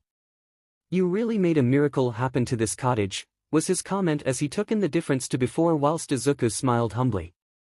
It was a bit to work on, but it turned out rather well. Of course, you or someone of your family would have been faster and better than I, still I didn't want to be a burden, and I really enjoyed to do something different, explained the 𝐬𝐻 and rubbed a hand over the back of his neck nervously. 𝐀𝐦 shook his head unbelieving. Don't be so strong to yourself. You did more than we did in these last years, he disagreed with wide gestures. The other teens seemed to think about arguing but decided against it and mumbled a meek thanks. Oh. By the way, what brought you here, 𝐸𝐻𝐻? Ah, yes. We're having lunch, told the taller boy and pointed into the direction of the main building. We also wanted to talk to you about your stay. The smile on the face of the emerald-eyed boy became forced and the happy light left his eyes, too. Ah, yeah. Of course, mumbled the small teen, and it sounded like he actually said, I don't want to have any problems. 𝐀𝐦 felt like shaking his head at 𝐬𝐬's reaction. The boy didn't even try to see something positive and always jumped to the worst-case scenario, which was an awful trait, really. On the other hand, maybe when one wanted to survive on the streets they had to be wary of everything and everyone to stop hope from rising within, and 8 years of bullying might just install the same mindset, don't trust. What a sad life. He wasn't really jealous of 𝐸𝐻𝐻's experiences. May I enter and have a look at your work before we go to eat? Asked 𝐀𝐦 in a try to lighten the mood. And he had to admit it, he was curious how 𝐸𝐻𝐻 equipped the place and what his backpack had contained. After walking through the door one stood immediately in a rather big room with a dark, wooden floor, cream-colored walls and an anthracite-colored couch. There were a glass side table and a wooden dining table that was surrounded by chairs made of dark gray 𝐴𝐻𝐻𝐿. This room led to 2 different ones. On to one side, there was a kitchen with white tiled walls and a black tiled floor. It contained some medicine cabinets, a rack, a counter with 4 bar stools, an oven, a stove, a fryer, a fridge, a toaster, a microwave, and a dishwasher. On the other side were the bedroom with a bed, a nightstand, a dresser, a shelf and a wardrobe. Everything was colored black and white. The bedroom led to the bathroom, which encloses a claustrophobic small shower, a toilet and a sink. Everything except for the ceiling was covered in tiles. It was wonderful to see the cottage in its old glory, and 𝐀𝐦 wondered why they abandoned it in first place. At least it found some use now instead of being occupied for some special cases. Interested, he looked at the notebooks that were placed on the shelf of the room. It were notebooks like they were used in school, yet their titles gave away that they were not used to learn the normal subjects. Every booklet read, Quirk analysis followed by a number. For some reason they only started to count at 14, and although the teen couldn't imagine a possible reason for that, he really did not want to just ask. If you'd like to read one. You can read page 16 from book 19 if you'd like, offered 𝐸𝐸 after a while of stammering, and 𝐀𝐦 was too curious to not have a look. Easily he found the notebook and opened the named page. It was 𝐴stonish. Overwhelmed, he flittered over the page that was dedicated to his older brother. There were so many things written down. He had to correct himself. This was not amazing, it was creepy. Someone with dishonest ideals and plans would be able to defeat Ingenium in a span of mere seconds with this information. Again he eyed the shelf that was filled to the half. In every one of these notebooks were this analysis of persons. Page after page they were ripped into pieces and dissected to find every crack, fault, and failure. Shudder whacked his body, and suddenly he was utterly scared at the thought to turn around and meet those cutting, green eyes the other boy possessed. He didn't want to be torn to pieces and screamed the same way as these people in the notes. But he held himself together, pushed up his glasses and placed the notebook in the same place he took it from. We should go now. How would you like it to go to school again, 𝐬𝐸𝐿, asked Mrs. Ida with a calm smile after they finished eating. The greenette observed her face critically. Before he shrugged nonchalantly. It wouldn't hurt, but I won't return to my old school. Mr. Ida harumphed. We thought about sending you to 𝐀𝐦's class. He is enrolled at 𝐀𝐦 Junior High Private Academy. It clearly wouldn't hurt to catch up with kids of your age and to continue learning. Tensei smirked and leaned towards 𝐸𝐸. I went to that school as well, he whispered conspiratorially, filled to the brim with nerds and snobs, strong rules and complicated subjects, but really good. So you're a nerd, asked 𝐬𝐸𝐿, and made the other gasp for air in a mock-offended way. I won't tolerate dash. On the other side, my brother is one. Everyone around the table laughed at their childish bickering. I'm a nerd, too, explained the greenette, giggling. His eyes screamed, it hurts, but he won't have it and let that ruin the perfect mood, a shitty nerd, to be precise. But he wasn't completely wrong. 𝐀𝐦-kun would be able to confirm this. He saw my notes. The second favorite insult 𝐀𝐦 had used for him made his stomach churn, but he still remained smiling bravely, not willing to sadden the best day of his life. 𝐀𝐦 shifted forwards and pushed up his glasses in a wide motion when he started to talk about the books, his hands moving in the way that made him the person he was. The whole family listened interested, and their guest explained shyly the full story of the books. Noon blended into eve, and the stray gladly lent a hand to help to prepare the dinner. The evening was heartily and warm, a euphoric whirl that satisfied him more than every alcohol or one fight could. If you'd like, I could show you your page and we could figure out how to counter some of your weaknesses, he offered with a laugh to the hero who saved him. If you'd like to, I won't say no. 3 days are DMN short. But long enough for 𝐬𝐸𝐿 to find his place in the life of the Ida family and to get everything he needed for school. His eye bags actually started to fade after the last 2 nights where he slept on a soft and comfy bed without any nightmares. But the last night left his functioning eye bloodshot and his eye bags returned to their original state. Because he didn't close his eye for 1 second this night, the reason being that he was way too nervous. He might have had a small drawback and left the neighborhood to return to his old district to get some bottles after abandoning the thought of sleeping. And maybe there were 3 of these 8 bottles in his room, well hidden and not easy to find if you weren't actively searching for them. the other 5 were God knows where and empty. He was lucky that he didn't look like he had had a few too much. "Good morning, Mid, are you okay?" "Okay." He looked like it. He reeked of alcohol and feces, the second because of his nightly journey. Further than that, he was swaying on his feet. He sobered up mostly over the span of the night, but he still felt a bit intoxicated. "I'm sorry." "I panicked," he mumbled and stared at the floor in shame. The sight of the unkempt, tired out of his mind and still slightly drunk Izuku was a completely new experience for the family. They've only seen him sober and distracted enough to not think about his addiction. And the last night the withdrawal symptoms hit him like a sledgehammer, and so he stood there, knowing that he needed to attend to school in 1 hour and not enabled to go there. His sight glazed over and he fought a sob down. One could only see he was crying thanks to his slightly hitching and trembling shoulders. Mrs. Ida flew towards the boy to cheer him, her more or less adopted son, up. They really haven't thought about Izuku's problems because they never seemed to be immediate. But now they were right in front of them. And they really shouldn't be. In a matter of seconds, the Greenette was enveloped in a group hug and started to wail loudly. "What are we going to do? I can't go to school like this. But if I won't. I don't think I ever will." Tensei patted his back encouraging. "Everything's going to be fine, bud. We'll fix you in no time. And I'm pretty sure I know some people who could help you to sober up with their quirks if everything goes south."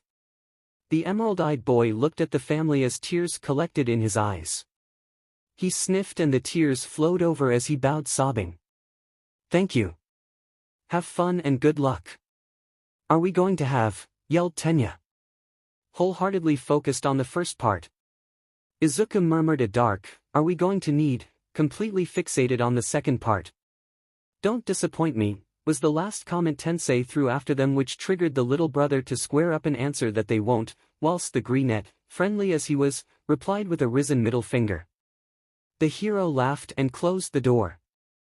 Izuku Midoriya really had his own and very interesting personality. His notes were in-depth and helpful but equally concerning. He convinced the boy to pick out all the information about his sidekicks and copied them to hand them out. It's always good to try to learn and grow.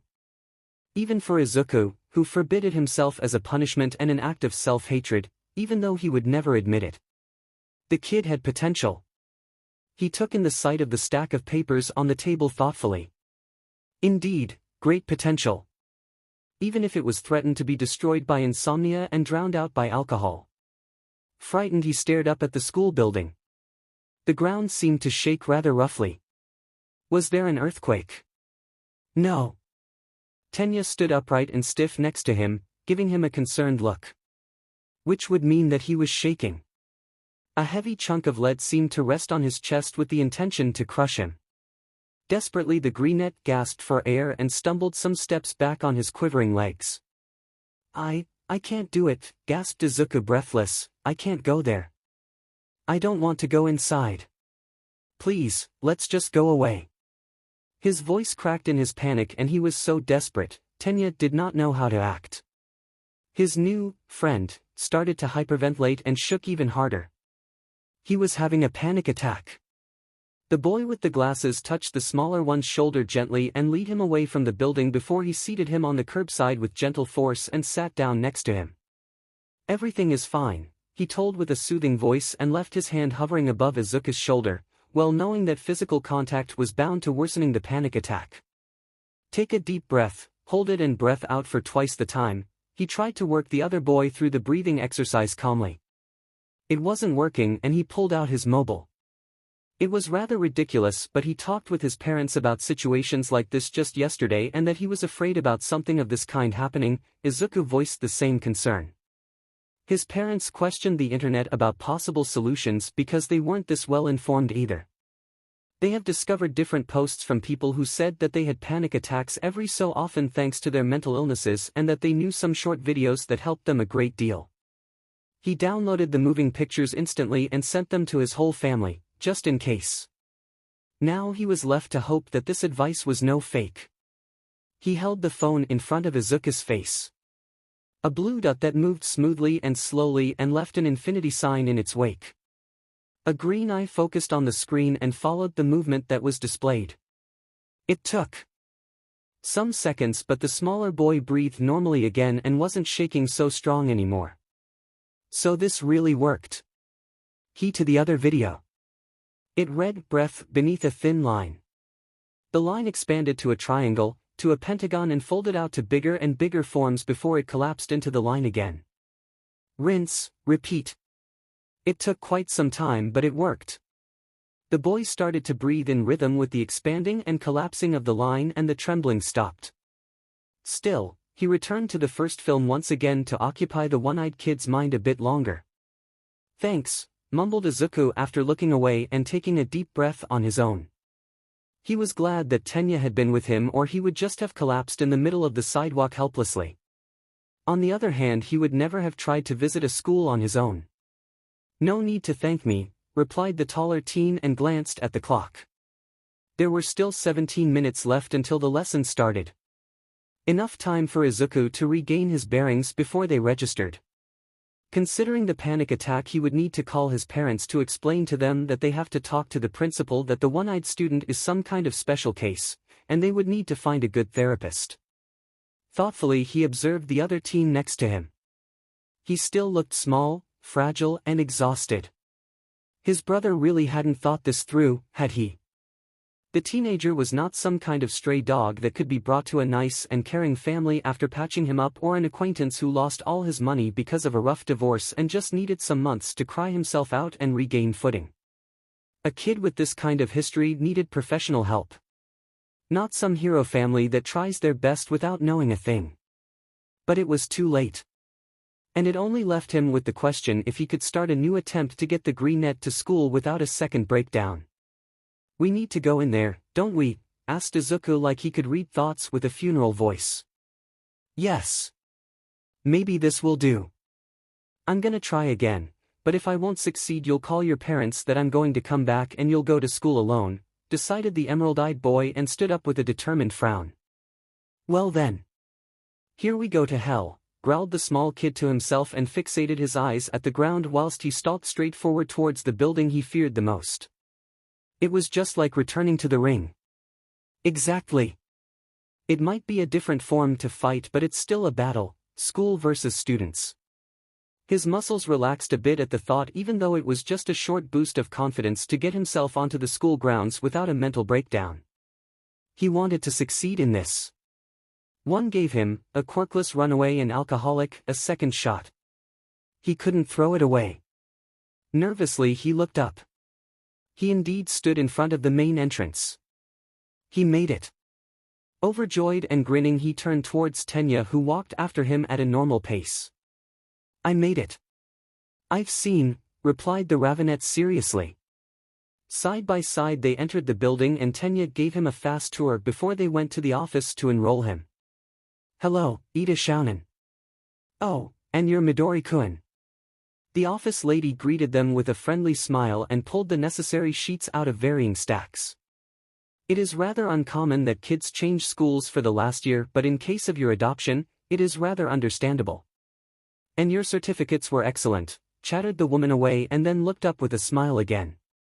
"This is your schedule and a map of the building. I marked your classrooms. But 𝐀𝐦 will look out for you and help you, surely, considering you have the same one. Should you like to enter some clubs, just talk to one of the teachers and return here if you got accepted."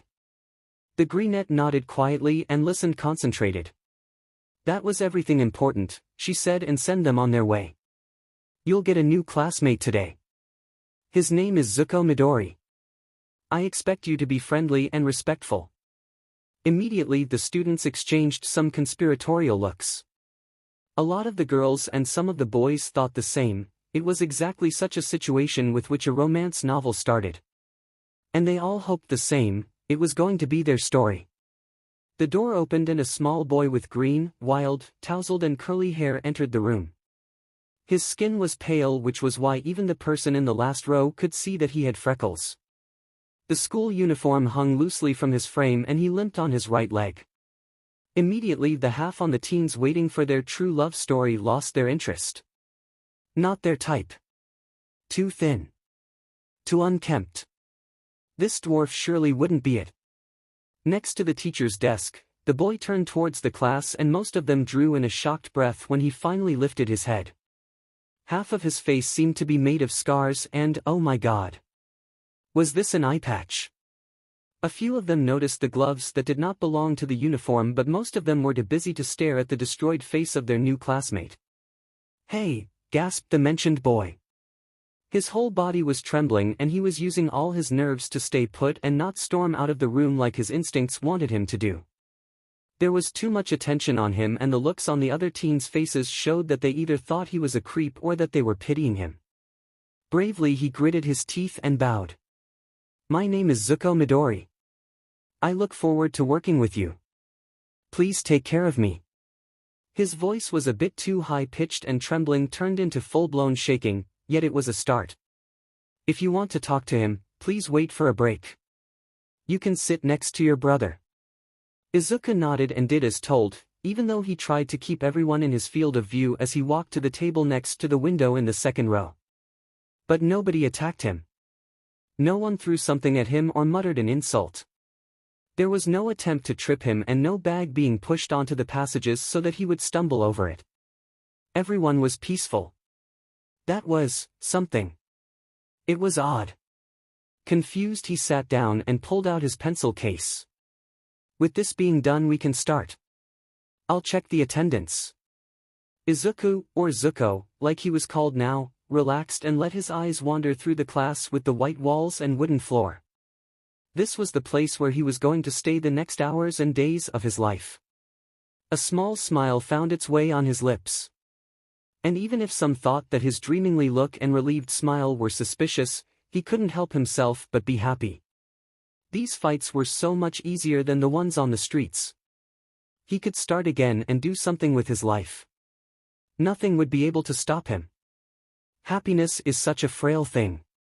That was a saddening truth the whole Iida family had to learn too soon.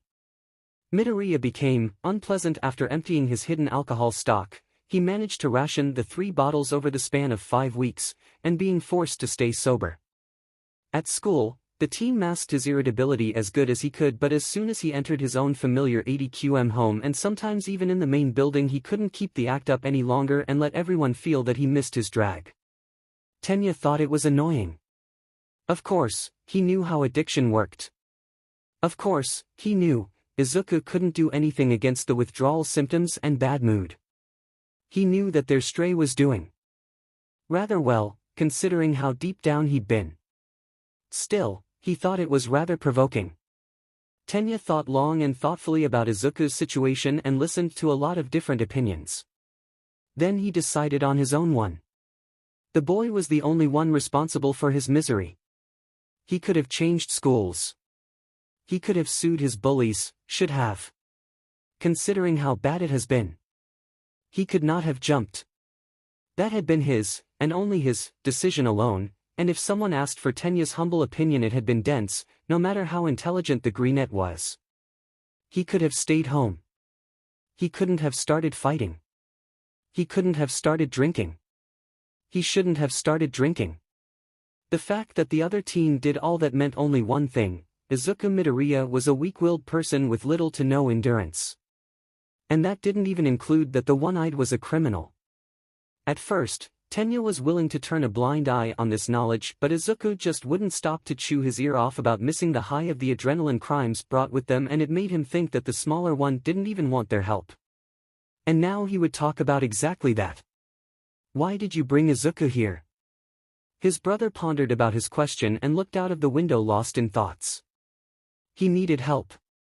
When I found him, he was lying in an alley on the verge of death, and he would have died if I wouldn't have helped him. And nobody else was willing to provide help.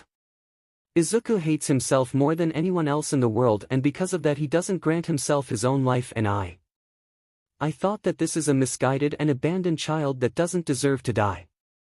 He observed Tensei for a long time before he decided to tell the truth. "I admire you. I hope I'll be hero someday that somehow compares to you, because even then I'd be better than the most, but right now you just act like a fool." His brother looked up startled. "How did you reach this conclusion, lil bro?" The choice of words sounds easy, but the older one's voice was serious and his expression showed that he was listening to 𝐀𝐦. He doesn't belong in our world. I see how he's fighting morals and conventions every day, still longing for his old life, but he can't return because he learned the comfort of luxury. I think you should not have taken him with you, or at least should not have kept him. I asked myself time and time again if my decision was a good one, explained Tensei with a sigh and ran his fingers through his hair, and maybe I would have done him a favor if I've left him in that alleyway or in the hospital. But just think about it, we're so lucky to not be him. I'm sure we would be so happy if someone would have mercy with us if we were in his shoes. He has his nicks and quirks, of course, guaranteed more than others, and he isn't even fitting into our society anymore. But shouldn't he have a nice life at least? It was late evening.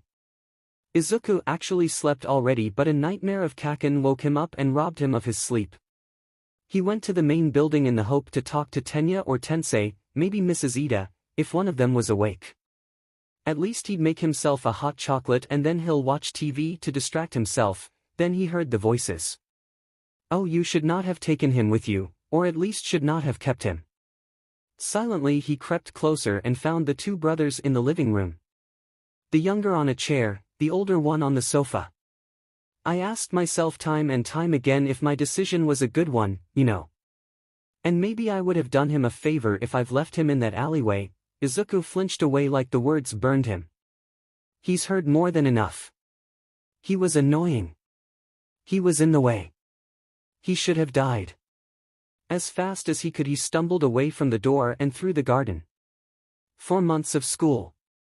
4 months of a peaceful life. 4 months of frail happiness and luck. 4 months until he got on everybody's nerves and wasn't welcome any longer. 4 appealing months, but now they're over. He ran to his, no, wrong. It never was his.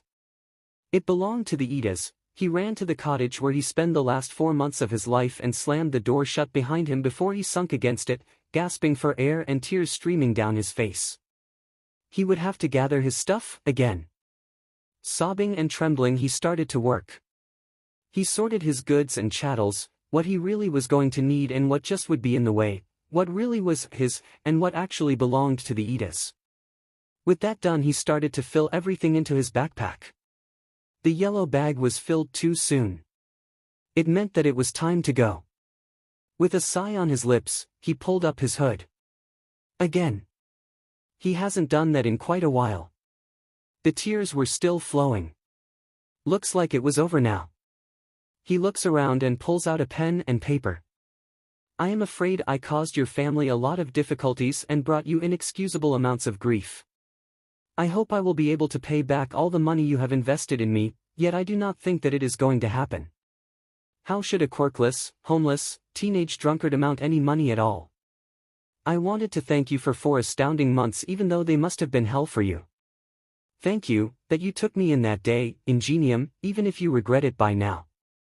Sincerely, Izuku Midoriya, and like this, he left. He left behind the cottage and ran through the garden, climbed over the wall that enclosed the property until he stood on the streets again. Some of the neighbors that knew him and still were out in the night greeted him, returned their greetings. Some of them started to small talk with him. These people didn't know who he truly was. They only knew that he tended to go on walks in the evening. They thought his name was Zuko Midori and that he was the adopted son of the Idas. And they surely thought he had a powerful quirk.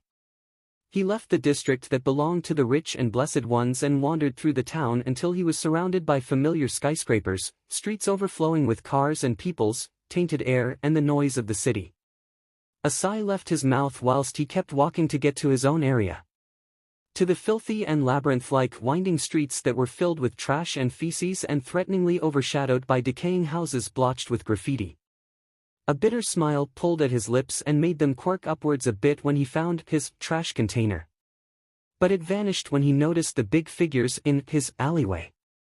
They hid their faces in the shadow of their hoods and wore sunglasses as well as filter masks. The greenette froze. The more of a disguise someone wore, the more trouble they meant, until they were such a big fish that their pure presence was threat enough. It was a rough and ready guide on the streets, and he always abused in his favor with hiding his identity. And now there were 5 persons that did not just act like they were dangerous. It was something he could just sense. Oh me 1. 950, 000, 000 yen and you bring lousy 1. 200, 000, 000 yen. Are you kidding me? Maybe he should correct his view on this situation. 4 of the figures were threatening the 5th one that wasn't hooded and pressing themselves against the wall behind them while clutching forcefully at the small briefcase. Most likely it contained the named sum. I was told that this is enough with the message that your goods are of bad quality. There were too many deaths.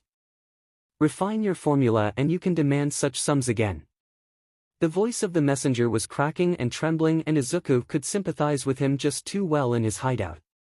He wouldn't like to deliver such a message because one must almost every time. The man at the wall screamed bloody murder. Pay with one's life for delivering them. The one who was most likely the leader of the group, he guessed they were drag dealer, had both of his hands on top of the head of the message man. The smaller man was still screeching as if he was burned alive, but he wasn't moving or trying to get away. Instead he stood there, frozen, like a statue. Izuku tilted his head to the side and pulled out one of his notebooks. If he was to see a quirk, he might as well use the opportunity. It seemed that he needed both palms to have contact with his victim to activate his quirk. Maybe it was needed to touch the head. It appears that it causes terrible pain to the victim while paralyzes it. Maybe poison. Or thought control. He wasn't sure, and if this wasn't frustrating. The envoy was whimpering to be released by now. The maybe leader pulled his hands away and one of his comrades touched the victim shortly on his shoulder, making him slump together and hit the ground. Interested, the emerald-eyed boy threw a glimpse over the container. Jup. That was definitely a corpse. The shirt of the dead man was burned where he had been touched before he died. And his skin looked like he had been hit by a bolt of lightning. Was the killer only able to electroduce living objects? Or had it to be a conductor? Or was it only the touch? There had to be some weaknesses. How does his body react to water? Did he have to charge? You hear this? He froze. Did he mumble again? I heard it, growled the leader and searched the alleyway. Turn the whole place upside down. I don't need any witnesses. Izuku smiled and put the notebook away. No witnesses, huh? Seemed like he had to die today. How sad, how tragic. He just can't show that he is actually happy about this, and then they would do all the work for him. His hands risen in a sign of surrender, he stepped out of his hideout. His eyes were fixated on the ground and he tried to tremble. Please. Don't hurt me. I won't tell anyone. Just let me go, he begged with a whiny voice and sniffled. All 4 of them turned towards him. A child. A goddamn brat, barked one of the 2 that didn't do anything. But the leader removed his hood and pulled down his mask to show that he was grinning. Deku. If this isn't my favorite quirkless out there, said the man, I saw your debut when the pirates still were a thing and I have to admit I was impressed. Stunned, he stared at the group. He showed his face. That could mean that they were going to kill him or that they would spare his life to force him to work for their group. He hoped it would be the first option, but his gut feeling told him it would be the second one. I'm glad you liked it, was his murmured answer whilst he tried to figure out a way to get himself killed. Was that even possible by now? You look unhappy, my friend. Yet, compared to how bad you looked like when you stood in the ring the last time, one would like to think that you're overflowing with energy and happiness, declared the leader as he leaned against the container. The greenette looked away and shrugged. I escaped barley when the pirates were busted and I got completely drunk the day after that. The ALC really wasn't enough no matter how much I drowned. I found I really have some kind of tolerance limit after all, he huffed amused, my body shut down and I had the luck to get saved by a hero. They shouldn't have wasted their money and supplies on me to save my life, I know I would have bitten the dust that day. But no. They have to keep me alive. He stared at the dirty concrete, frustrated, as if it was the ground's fault that he had these problems. When I woke up, I wanted to find the next bar and try again, but this hero waited for me and told me he wouldn't tell the police that I ran if I go to live with him. So I do it. His family was sickening nice. All the money they spend on me. And right now they've talked about how they rather would get rid of me. He took a deep breath and looked at the man in front of him in the face. His expression was sympathetic. So I ran and I wanted to return to my old place, and here I am. And I really would appreciate it if you just end me right now, because every suicide attempt of mine fires back. With this, he ended his little statement and considered the thought to fall on his knees for good manners. The blonde smirked and looked at his comrades before he leaned into Izuku's space. Okay, listen. I've got something that might kill you if you're lucky. What'd I say? A glimpse of hope sparked within him at the thought of deliverance. What is it? I'll take everything, groaning, he held a hand against his forehead and tried to ignore the pain that seemed to split up his skull. It wasn't working. He felt just like after his first drunken night, but way worse. It was almost comforting to know that his body couldn't handle everything.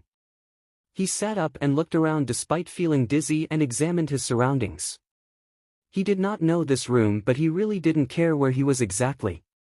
Floor and walls made of concrete didn't leave any way for the sun to enlighten the room. Instead, some flickering fluorescent lights did her job, giving the room a sickening look that mashed just too well with the scruffy smell and dusty air. Tattered pleather furniture that had its best time left long behind were scattered through the hall. There were some punching bags and other gym equipment that wasn't going to kill someone because of its age, like weights and barbells. The furniture that wasn't right in his line of sight looked better. There were a table made out of plywood, some of the stackable chairs, an old TV, one of the oldest PlayStation models that existed, but it was in an excellent condition, a coffee maker which was likely to be the most expensive thing in the room, and a small, outdated microwave that had a high chance to explode with the next use. Well, how you feelin' after your first flight, Deku? Groaning, he threw an arm over his skull, which seemed to be 3 times bigger than it should be. Like SHT, he rasped and tried to clear his throat, but that scratched his vocal cords even more. He had no idea who he was talking with, but the voice sounded some kind of familiar. You've got some booze here? I'd like a bit. He still sounded like AF Crow, but it wasn't as hoarse as it was some seconds ago, so he was just going to count it was a win. The stranger chuckled, the quiet sound still hurt his head. Finally down and already starting again. He shrugged weakly without removing his arm from his face to save his eyes from the fluorescent lights. Of course. Best cure and makes you forget the most. I'm gonna bite the dust someday if I keep up, just you wait. Izuku heard the sound of rustling clothes getting nearer. Why so complicated, SQR? You'd bite the bullet any time. The stranger sounded truly curious and perplexed. He wasn't judging that Izuku had a death wish, which was a new experience for the boy because until now everyone strived to keep him alive. It'd go wrong. Just like everything else I tried, for a moment everything was quiet. You've got some more of this stuff. The man grinned. Sorry to disappoint you, SQR, but you'll have to pay for every next shot. How? I've got nothing to pay with and I don't know any other ring to fight. Even if he was listing facts, he was whining and, yeah, he was trying to get drags through pity. Yet, his trading partner was unimpressed. Figure something out. With a sigh, he took his arm off his face and looked around. He might be able to make some more money, but after spending that it would be over. Where's my bag? He asked and searched the warehouse for the yellow backpack without moving from his spot. Right next to you. He looked down and indeed, there was his bag on the ground next to the sofa and looked pretty and untouched. He used all his strength just to lean down and pull the backpack onto his lap. His arms were weak and trembling and he got nauseous as soon as he lowered his head, but he managed to get his loyal companion on top of him. The greenette opened it and found everything in exactly the same way he packed it. Without searching, he pulled out the pills, vials, and syringes he got from the hospital, and suddenly he was really glad that he didn't listen to his conscience. Grinning, he held up the goods and watched as the brown eyes of the man in front of him grew wide. Everything unopened and unused, directly from the hospital, he explained smugly and spread the theft over his lap. I could have used this stuff to give me the golden shot, mumbled the one-eyed boy and felt really, really dense. Appalled from his own ineptitude, he smacked his palm against his forehead and flinched, hissing when it hurt more than he anticipated. What was I thinking that I just stored this stuff? It's so strong I would have died in mere seconds. When he opened his eye, ready to end it right there and now, his treasure and ticket to make it out of this world had vanished. Confused, he looked around and saw the drags floating in front of a man who sat at the table and he hadn't seen until now. The redhead whistled, impressed, and placed the vials and packages on the table. You've really got something here, SQR. If you wanted to die happily, the morphin would have been your best friend, but you don't own it any longer. Give it back. Nope. I'm not going to let potential like yours die when I just found it. You're going to make us rich, little Deku. I won't. A bottle of scotch floated towards him and gently settled down on his lap where the drags lied some seconds ago. You can't bribe me with something like that, the boy said coolly, but he felt how his throat turned dry and begged him to screw the flask open to still the thirst. My addiction isn't that bad, said the greenette next, mostly trying to convince himself more than anyone else. Both men just smiled knowingly and waited. And he knew that they didn't have to do it long before his control slipped and he'd start to chug down the content of the bottle like it was the only water in the midst of a desert. What potential? I'm quirkless. I'm an alcoholic. I'm a minor, blind on one eye and constantly limping. What could I provide that no one else has? He tried to buy some time, to distract himself from the problem lying patiently in his lap. The reason why we'd like you to be a part of our group. You're a survivor. I did some research, and to live after so many suicide attempts, serious attempts, that's impressive. You're almost unkillable like a cockroach, maybe that's your quirk. Doesn't matter. I need tough guys for this gang who know how to survive on the streets, are able to fight but still know how to use their brain. You cover all of these points. And none of my boys would be able to just go into a hospital and steal so much and get away with it. You're a natural. Listen, I'm gonna get you everything you want, ALC, drags, cigarettes, name it, and you'll receive, and you'll never have to think about your life again. That only thing you have to do is to do everything I tell you to. Sounds like a deal. He knew it was dumb, but if he was able to collect all his rewards he might be able to finish himself off in a rather nice way. And with thought, he took the hand the blonde held out for him. It's impossible to collect drags. Once you've got a taste you can't stop. Izuku had to learn this the strong way. Another thing he forcefully learned was that all these goods that made him forget his problems were slowly but surely destroying his brain, rendering him useless. That's the 4th time this week that you were almost thrown into jail. Use those remaining brain cells and do your job. In contrast to everyone else in the hall, the boy who was screamed at did not flinch, not even when an empty bottle busted on the wall next to his face. He knew this kind of violence since he was 4. He knew even worse, and it was not like he cared for himself or his body. I should pull your plug, growled the man coolly, and finally got the attention of the one-eyed brat. No. Please don't. I won't survive it. I'll do what I can. But please don't leave me on the dry, he begged, and saw the devilish smirk on the lips of the blonde grow. What's your use by now? If you set one step into a hospital you get recognized. You're no good for a fight because everyone is afraid of you by now. And if you deal with drags, I know. You'd rather use it for yourself than to make money out of it. I am aware. But I could, exactly, SQR. There's nothing you can do, you're useless. Scram. The smallest and youngest member of the gang stood there, leaned against the wall like a wax figurine, his remaining eye wide open. He started to shiver whilst his head ran 1,000 plans the second, analyzed them and deemed them not fit. He had to do something that they would have to keep him. He had to do something that everything remained as it used to. He couldn't survive one day in the real world without any protection. Begging and crying wasn't an option. On the other hand, if he was annoying enough they might kill him. No. Their leader still was a SDST, which fitted his quirk pretty well, and the guy knew that 𝐬𝐻𝐻𝐻 wanted to die more than anything else. He would let him live just to amuse himself with the knowledge that 𝐬𝐻𝐻𝐻 was out there suffering on the streets. He could threaten them that he was going to sell them out to the police. But he wouldn't do it. They were his safest drag and alcohol source, and he wasn't going to destroy that. And he would confess his own crimes as well. For a short while, his rushing mind remained at this thought. Why not try to commit suicide again? Who said he was going to survive again? The answer was frightening simple. He strived his next fix and the next bottle more than his death.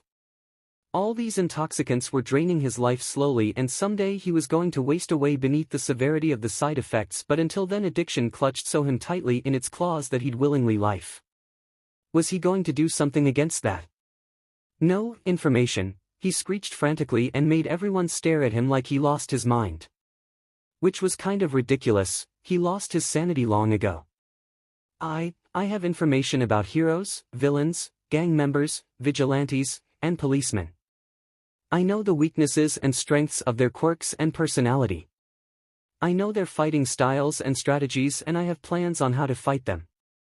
His heart was fluttering in the cage of his ribs like a little bird seeing a cat in front of its cage. Scaredly he shut his eyes tight, yet still felt all these eyes resting on his skin like acid. Slowly burning him. What did you say? I own the analysis of several thousand persons. He framed it like a question even though he was telling the truth. Prove it. He nodded hesitantly and slinked towards his room, which had been off-zone for the whole gang. That had been one of his conditions to be part of their group. For the first time since he entered, he left the metal door open and let everyone see his simple, chaotic room, filled with bottles and syringes, with dirty laundry on the floor and stacks of books everywhere.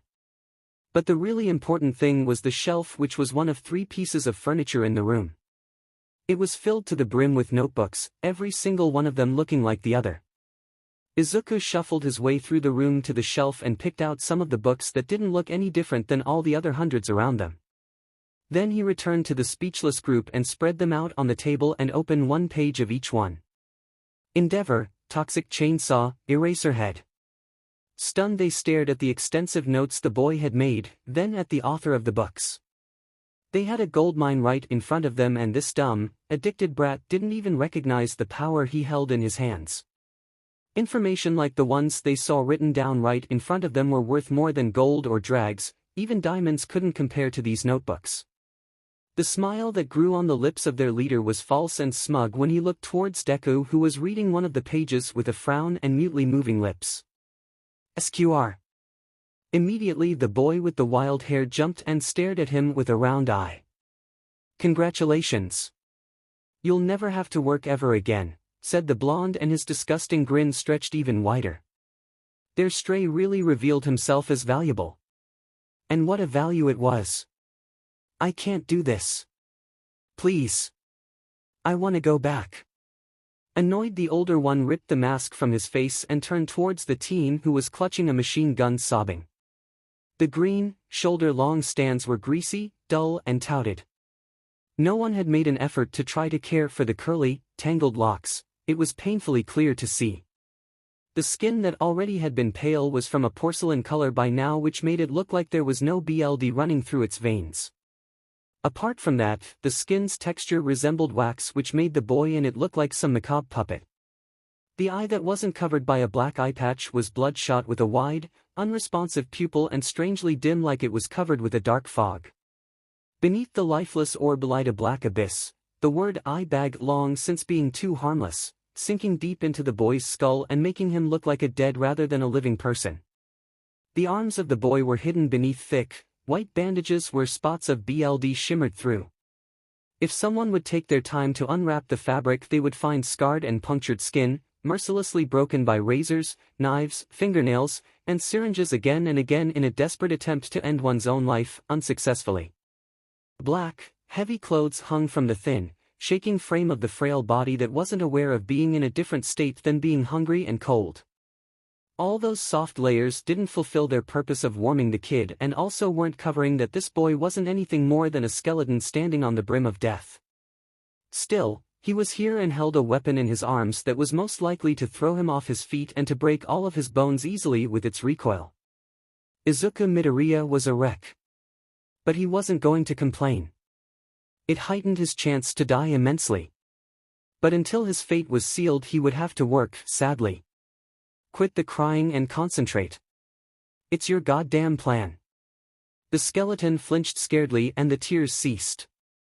He knew that it was his idea that brought him into this position. He had pondered about it long enough to think through every possibility and planned an outcome for every different way to ensure that it wasn't going to fail. But he hadn't thought that they would pick him for the open space. It was possible, of course. He had planned without quirks and added them afterward as a possibility. Yet, here he was, mere heartbeats away from taking over another gang. Soon there would be the BLD of dead people on his hands, and every drag and booze that he would really like to have now was hundreds of meters away and thusly not helpful.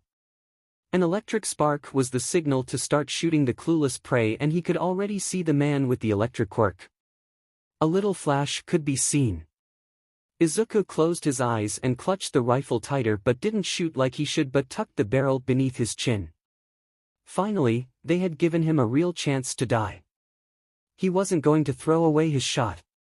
Just as he wanted to pull the trigger, his body froze and refused to move like it was under the influence of a quirk. "Ain't you beauties looking important up here? I think I'm gonna take you two to the boss," he heard a feminine say behind his back. Of course, he was so unlucky. The woman walked into his field of view and drew in a shocked gasp at the sight that awaited her. At the same moment air filled her lungs, he felt his muscles responding to his commands, and he moved his finger to pull the trigger to finally end this. Mere millimeters away from freedom, and the woman's quirk blocked his movements again. She stared at him and exhaled. That seemed to be a condition for her quirk to work. She approached him and wrestled the rifle out of his grip. His companion used the opportunity to run away.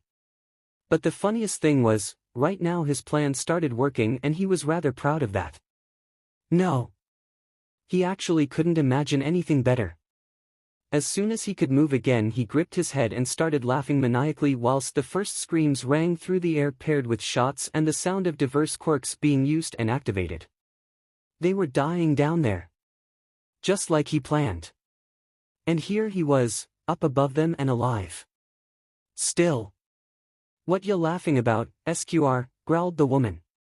He held his belly as tears ran down his cheeks and dripped on the ground.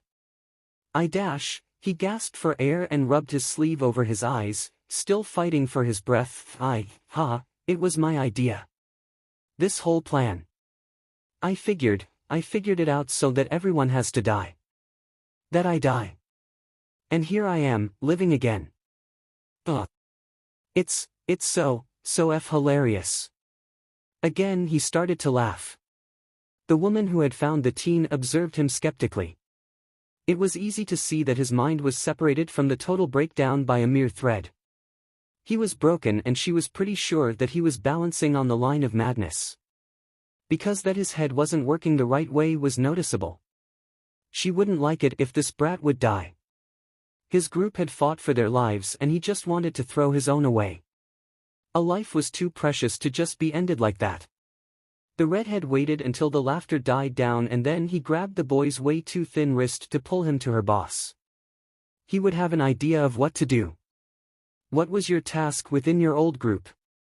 He giggled while trying to loosen his bonds. "I am quirkless, sir. Quirkless, an alcoholic, and a drugster. I had no purpose. I was decoration." "I doubt that. You were an excellent fighter in the ring of the pirates. That was half a year ago. I haven't fought for quite a while, and, as one can see, I'm not able to any longer." He started to giggle again and didn't even try to stifle it. Why should he? "I've been told you're the one who planned this." A green eye glowed ghostly in the twilight of the room, and the lips of the skeleton-like boy pulled into a crazy grin. "Why, of course I planned it. Who if not I? Nobody else would have thought about every little detail." Izuku crooked his head and thought for a while. "You've got some dope. Booze, maybe. A bed. I'll sell everything I know for some repose. He offered to chortle. The boss, like the man was called by everyone, nodded, and the woman who captured Izuku freed him before shoving a bottle of the wanted neurotoxin into his hands. Immediately the greenette took a mouthful before wiping his mouth with a satisfied smile as the familiar taste lingered on his tongue. I know y'all. He explained and pointed at the woman who had found him, as a free example, Nate Kureko. Only child. Her father left the family when she was 6 and went overseas. She killed her mother herself with 13. Right now she's 23 and hasn't been seen in public over 4 years. Alias, 𝐻𝐻𝐸. Her quirk enables her to paralyze people at will as long as she exhales and has them in her field of sight.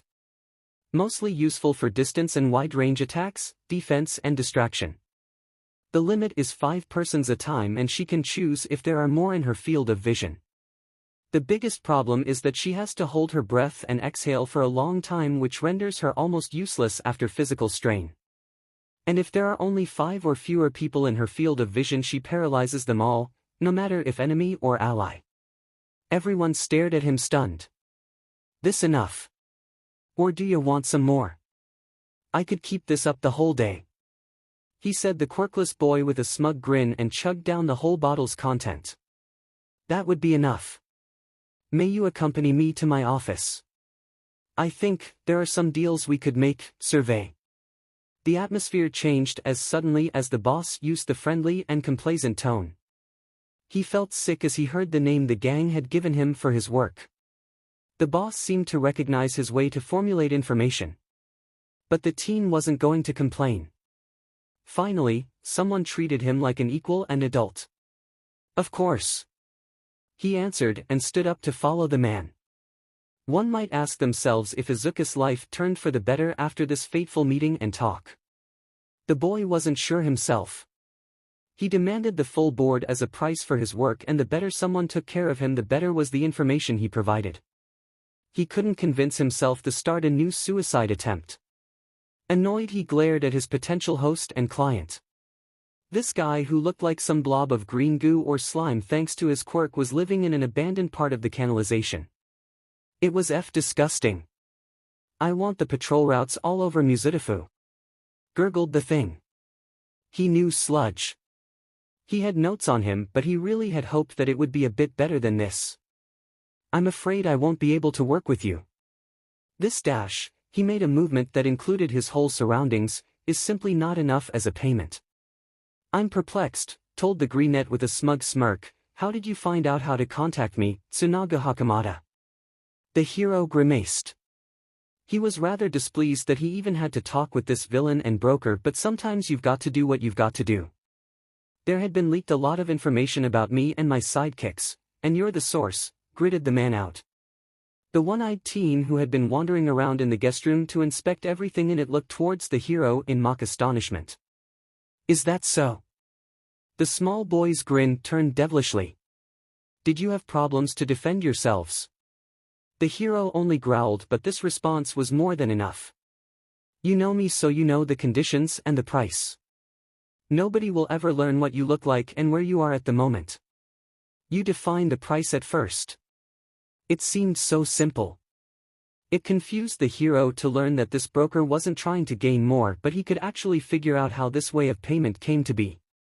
So, what do you request, 𝐬𝐸𝐬? What do you longing, best genist? Was the kid's response, and it made the adult shudder as he felt like someone stepped over his grave. Destroy all your notes about me and my agency. The green eye glistened threateningly and almost seemed to glow as the teen let himself fall onto the bed, suddenly no longer interested in the furniture. I'm going to give you my books that you can do with them whatever pleases you. But, darling, this is going to cost something. 3 weeks. The full board. Dope, booze, food, clothes, everything, and as much as I want, and a haircut. And you're going to delete everything your agency had found out about me so far. The man wanted to protest. He really wanted to. But he was sure that there won't be an agency with data anymore if 𝐬𝐸𝐬 kept going with giving out information. The hero took in the wild, matted curls of the broker and nodded.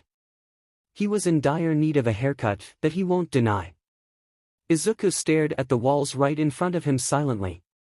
Somewhere in the distance, for him unreachable, shimmered the building of UA High. Some hours prior there has been news about how All Might has fought and captured Sludge after the villain attacked a middle schooler. Izuku recognized the victim in the news and he had wished that All Might hadn't been there to save the day.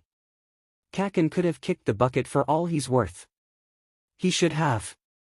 Someone like Katsuki Bakugo just did not deserve to be saved. And even less by somebody like All Might himself. For a long while, he just stood there and stared at the bottle in his hand. It was blurry, his head was spinning and the ground was swaying. Colors burned too brightly and mixed into a distorted world that was bearable for Izuku. In a fit of rage, he threw the flask against the wall that was surrounding the school grounds.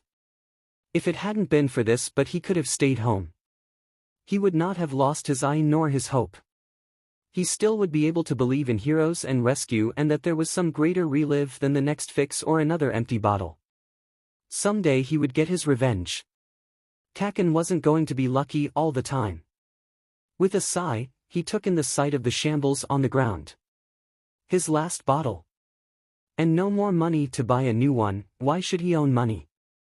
Normally they were killing each other to require his services. But a lot of villains had vanished. The gangs laid low. The groups and organizations disappeared. Heroes tried to stay clear of him. So there was only one solution to not stay dry, to rob a kiosk. Grumbling, he made his way into the city. When he finally found a decent place without any cameras, a lot of ALC and a sleeping clerk, he couldn't believe his luck as he let some glass bottles slide into his bum bag and under his hoodie and strode towards the exit, taking some chocolate bars on his way as well. Yet as soon as he trespassed the cashier, the old man harumphed and scratched his bearded double chin. "I'm afraid you've got something with you that you need to pay for, SQR." This nickname everyone picked for him was starting to get on his nerves. "Please. I own no money. They're just 3 chocolate bars," he begged and showed the man this half of his theft. "So you think I'm dumb? I see a drunk. Head FIC1. You dragged the smell of booze behind you over a mile, brat. Just hand over the bottles and scrum. I'll leave you the bars." The greenette shook his head. "I need this stuff. But I'll leave the chocolate." "Then I can't let you leave." If Izuku had known what was hidden behind the counter, he wouldn't have even thought about entering this shop. The man had the body of a spider below his waist. Shocked, the teen took a step backward, towards the exit, when the man stood up before he trashed around and fled out of the door. He was sure that the man was faster than he was, even as untrained as he was. If he wasn't going to save himself in the crowd where that adult had to pay attention that he wasn't hurting someone with his spiky legs. He ran over the abandoned street into an alley in the hope to make it towards the pedestrian zone in time. When he took a turn, his speed almost threw him off his feet, but he managed to catch himself in time and continued running. He wasn't even thinking about leaving the bottles behind as he forced his body to move faster. Suddenly his feet stuck to the ground and he fell with an alarmed scream. The glass broke beneath the weight of his body and he felt the hellish sting and the burning sensation as the shards buried themselves in his abdomen. Screeching, he withered on the ground and stayed lying on the ground as sobs shook his body and tears flowed over. Behind him, he could hear the clatter of the spider legs on the concrete. He heard the cashier approaching and tried to sit up with a groan, but screamed tortured. In the same moment the glass cut through his flesh and made alcohol drip into his wounds whilst the blood flowed out of them.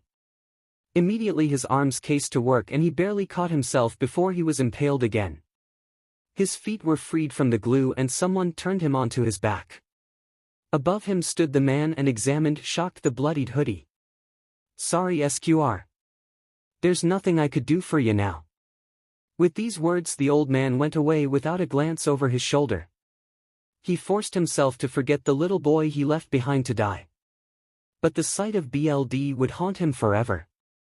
Yet there was one thing that burned itself into his brain and subconsciousness to rob him of his sleep every other night even more, the relieved, yet somehow hysterical laughter of a person who was euphoric from the depths of their heart that they were about to lose their life, that followed him down the street. It was cold for a night at the beginnings of the summer. He stood above the lively night of the sleepless city at one of these places which were normally only visited by humans who loved the extreme, and even people like them wouldn't be as relaxed as him as he crouched on the rim of a rooftop and looked down to spot a new prey in order to reach his goal. But those BLD red eyes that cut through the shimmering night like the ones of a falcon spotted something different from a hero who carried this glorious title undeserved. He crooked his head as he watched how the door of a kiosk was ripped open by a boy who almost fell out of it before running down the street towards the more lively part of the district like death himself was looming behind him. At the same moment, the boy's feet hit the ground of the other side of the street. The owner of the shop forced his body out of the doorframe and chased the kid. So it was likely that he was a little thief who thought he could escape the owner's web that ran through the whole store. How naive. But he continued to watch the display, his gut telling him that something terrible was about to happen. The boy wasn't looking behind himself, so he wasn't completely dense. The color of the kid's hair was easy to spot, and so he traced the boy on his way and how he abandoned falling last second when he scampered around a corner. He seemed to be fit and rather agile, not bad for a brat. He took in the white bandages covering the thief's arms and looked at his own arms, which were surrounded by the same material. What was the kid's reason? In the next moment, a BLD-curdling scream pitched through the air. Instantly he concentrated on the chase again. The legs of the runaway were coffined by cobweb, but he didn't think that that was the reason for this screech. This was a sound his victims made when he rammed his sword through their body. The boy tried to stand up but collapsed again with a sickening scream and stayed on the ground as he shook from sobs. He remembered that this kid was a thief. What did he steal and how had he tried to carry it? Red eyes fixated on the fallen brunette. His pursuer finally found the kid and rolled him onto his back with one of his many legs. And then the shopkeeper just went away and left the alleyway after freeing the thief's legs. The boy started to laugh and the sound made even the adept killer shiver. It wasn't creepy, no. It was a lock like you only found it in the depths of your worst and most dreaded nightmares. It was horrific. But the boy remained laying on the ground, moving as little as possible. Something went wrong and he decided that he had to confirm what exactly it was. At the same moment, he decided his body moved and jumped from his rooftop to the next one until he stood over the kid. Then he climbed down the building, the practiced movements only to finally land in an alleyway that was filled by grotesque giggles. Slowly he crept through the shadows towards the boy. A light breeze carried a certain smell in his direction, the scent of BLD and mud mixed with the stinging stink of alcohol. Immediately he stepped out of the shadows and rushed to the injured. Now he had a pretty good guess what happened and what was going on. Indeed, there laid the thief on his back and gasped for air, one hand firmly pressed against his belly. His hoodie was BLD soaked and the kid already laid in a black shimmering puddle. And with a ground like that, the extent of the puddle was nothing to go by. The brat could have only lost a drop or a whole liter and it would still look the same. But the kid was, to his amazement, breathing with open eyes and still babbling and giggling slurred and indistinguishable words. Hesitantly he knelt down next to the small boy and examined him a bit more intensely. Eye bags, pale skin, freckles, one green eye, a lot of scars, hollow cheeks, thin wrists, and visible bones. Spontaneously the murderer examined the injured kid and tugged lightly at his hoodie. Whatever had been hidden in his belly pocket, it broke through the fabric and buried itself in the boy's body. And in the same moment where the clothes were moved, the same would happen, the source of the injury, which would likely cause the kid to bleed out or cause the injury to infect. The brat's fogged-over eye cleared up when he leaned over his face to see if he could answer and still think straight. Oh, he breathed and laughed weakly. Who would have thought that I get to meet a celeb in my last seconds? 𝐻 killer stain. Quirk, blood crude. Depending on the BLD type, the effects last differently long. 0 is the shortest, followed by A, B and finally B with 8 minutes of paralyzation. You need to ingest the BLD of the person orally. The boy closed his eye and drew in a wheezing breath. It is unknown how many can be controlled by the quirk, but it is more than one. The cons are, you have to draw BLD close range fighting. The need to carry a weapon. You need a sturdy body to fight. It isn't clear how much time is left. One is prone to catch diverse. sicknesses and illnesses that are transferred through BLD. Is everything, correct? This was such an insane situation. Yes. Everything's right. You're going to stay with me till it's over, Mr. Stain. To die all on my own is kinda scaring me, murmured the kid and smiled like it was a warm and sunny day and they were best friends. Then the curly head laughed breathlessly and mumbled, and here I wanted to die the whole time, and now I'm actually getting scared. Stain took in the boy who couldn't be older than 12 and was still talking about dying like it was a welcome change of pace and his short life's biggest dream. What's your name? Asked the man and sat down in a more comfortable position. If he was going to be the last person this kid had, then he wanted to know which name he had to remember. Izuku Midoriya. Deku. 𝐬𝐻 𝐍𝐴ₐ, choose whatever Y you like. Each of these names rang a bell. Who would have thought that I was going to stay with a celebrity through their last seconds? He joked by using the boy's own words. I've heard a lot about these names. Always sounded like you're a decent survivor, fighter, and thinker. The greenette smiled, it was filled with pain. His functioning eye clouded over again and turned glassy. Ha well. You do what you've gotta do, ain't you? Yes, whispered the killer just loud enough that it was audible for the dying kid, that's what you do. It was uncommon for him to feel something like compassion. On the other hand, did a little boy really deserve to die? No kid deserved to die no matter what they wanted to be. And just this moment was so NTMT and filled with trust. The bond that flickered into existence between Stain and Izuku was so much deeper than ordinary friendship of love. The killer saw this person in their last and most vulnerable moments without being the cause. Again and again, the emerald eye fell shut just to be ripped open again as the boy gasped for more and more air in the hope to draw out the end a bit longer.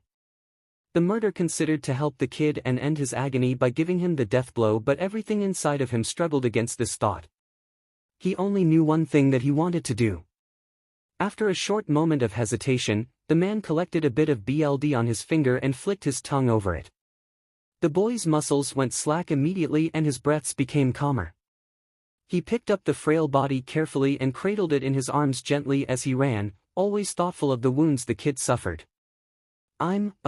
Murmured the greenette against his chest, and it took some time until Stain understood. Blood type 0. He had 2 minutes until the boy's body could move again and most likely worsen the situation. But now he could keep an eye on that. In the same moment the kid's muscles cramped up again, he upped a bit more of the BLD and kept the boy paralyzed for 120 seconds more until they reached one of the so-called villain districts where the only difference to the ghetto was that they were a bit cleaner but still run down and dangerous. The killer stomped up the stairs to his flat where he just kicked down the door. To his regret, he normally laid low and didn't collect any favors, so he knew not a single person with a healing quirk which would be beneficial right now. So he could only use his own few medical skills. Stain rushed to get his first aid kit and everything else he had collected over the years before washing his hands. After that, he cut open the hoodie and stripped the sticky fabric stripes off the kid's skin. It looked like a miracle that the boy was still alive. He was starved and there were 7 big glass shards as well as the whole bottleneck buried in his flesh. Thoughtfully he inspected the wounds and up a bit more BLD when his quirk lost its grip again. He used a wet cloth to wash away the dried and smeared BLD and started to remove the small chips with a tweezer. At the same time, he tried to figure out what to do with the big shards. It would be the best to use stitches, and that was a procedure he was actually familiar with and that he had used for himself multiple times. Even if Izuku was going to bleed out or catch an infection or whatever, then he had at least tried to keep him alive. And no matter what was going to happen to the boy, the shopkeeper would have to die. This BSTRD was even worse than all these fake heroes he usually hunted. The hero killer took a deep breath and pulled out the first shard. The boy whimpered but wasn't able to defend himself, and Stain was so relieved that the greenette was forced to just lie there and take everything because that was a lot of BLD, and if he would have moved it would have been so much worse. With fast movements, the killer cleaned the wound and made the stitches. Then he moved on to the next shard until he was finally through. 𝐻𝐡𝐚𝐭 survived this, and even though he shed liters of tears, it was still better than him kicking the bucket in some lonely alleyway. Stain started the water boiler with a sharp look fixated on his patient as the power of his quirk evaporated. The white cloth of the bandages stayed white and wasn't drenched in blood, which meant that everything went fine and that he could fully concentrate on the hot water, which he filled into 2 mugs. One had a tea bag inside, the other contained sugar. You're really though, 𝐻𝐴, don't. Please don't call me SQR. Please. I really can't hear this nickname anymore, begged the teen and made the adult halt for a second. Very well. Then I'm going to call you 𝐷𝐻𝐻, decided the black-haired man with a nod and watched as the kid calmed down. Call me 𝐻𝐡𝐚𝐭. I think after everything that has happened it would only be fair. The killer gave an approving nod after a short time of thinking and gave the broker the mug with the sugar water. It's going to taste awful, warned the adult, but your body needs the liquid and the energy, so you're about to drink a lot of water and this stuff for the next hours. The teen grimaced at the mention of water, but still, he nodded dutifully and swallowed a mouthful out of his mug. The man felt an amused smile creep onto his lips as he saw the greenette's disgusted face whilst he gulped down the sickening sweet substance. When the mug was emptied, he fetched a water bottle for the kid. Thanks, mumbled 𝐷𝐻𝐻 somberly. How shall I call you? Mr. Stain and 𝐶𝐸𝐻𝐸 sound strange after a longer time. My name's 𝐴kaguro 𝐍𝐸𝐬, said the red-eyed murderer after a while. 𝐍𝐸𝐬, decided the curly head with a light smile and opened the bottle.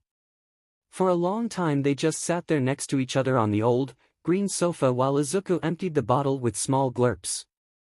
As soon as it was empty, the murderer got the whole package and placed it next to the kid before sitting down. The water flowed down the drunk's throat like resin, but he kept drinking and took the next flask without complaining after finishing. You won't move much for the next weeks so that the wounds and stitches can't be ripped open again. I'll let you stay so long, explained the hero killer after the boy finished the 3rd bottle. 𝐻𝐡𝐚𝐭 nodded quietly to show that he understood. How comes that somebody so young is sick of living? Asked the man without any judgment in his voice, just interest. The greenette played with his fingers and thought about his answer thoughtfully before he started to tell. My life? No, so, it isn't easy when you're born without a quirk, everyone knows that. And my life was cruel. They bullied me since I was 4 because of my diagnosis. But I still wanted to become a hero, which made my best friend. Can I call him that? Doesn't matter, it annoyed him, and he let me feel that. And then he started to tell me how I would be better off dead than alive. And someday I listened to him. I lost the ability to see with my right eye because of the impact, and after being released from the hospital I ran from home because I didn't want to return to how things were. I lived on the streets, started drinking. And then I added the fights and bets because I needed money. A hero found me in an alleyway after I almost drank myself to death. He took me to his home and he and his family took care of me, but then I heard what they said about me behind my back. So I returned to the streets where I was discovered by a gang that took over my care and gave me everything I wanted. I don't really remember anything that happened there. I was fully intoxicated my whole stay. Then they died and I had to provide for myself, and this time, it's a blur. I can't remember the most, only snippets here and there.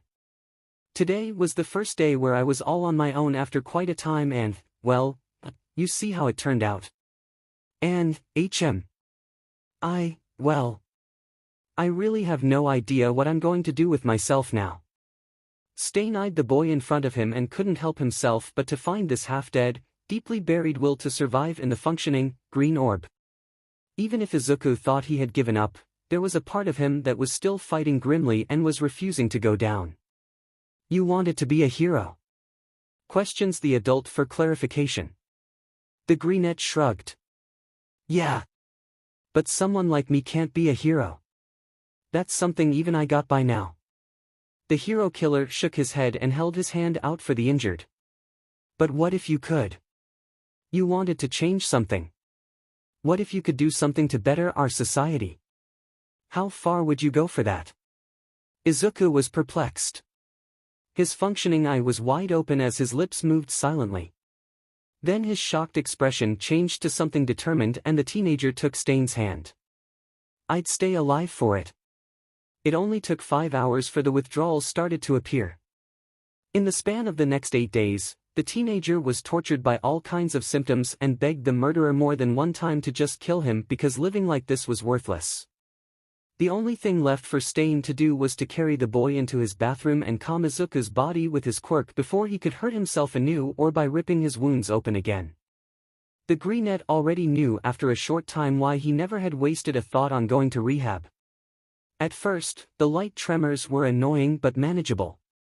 But a harmless trembling evolved to outright spasms. The headache was another caliber but he could work through it.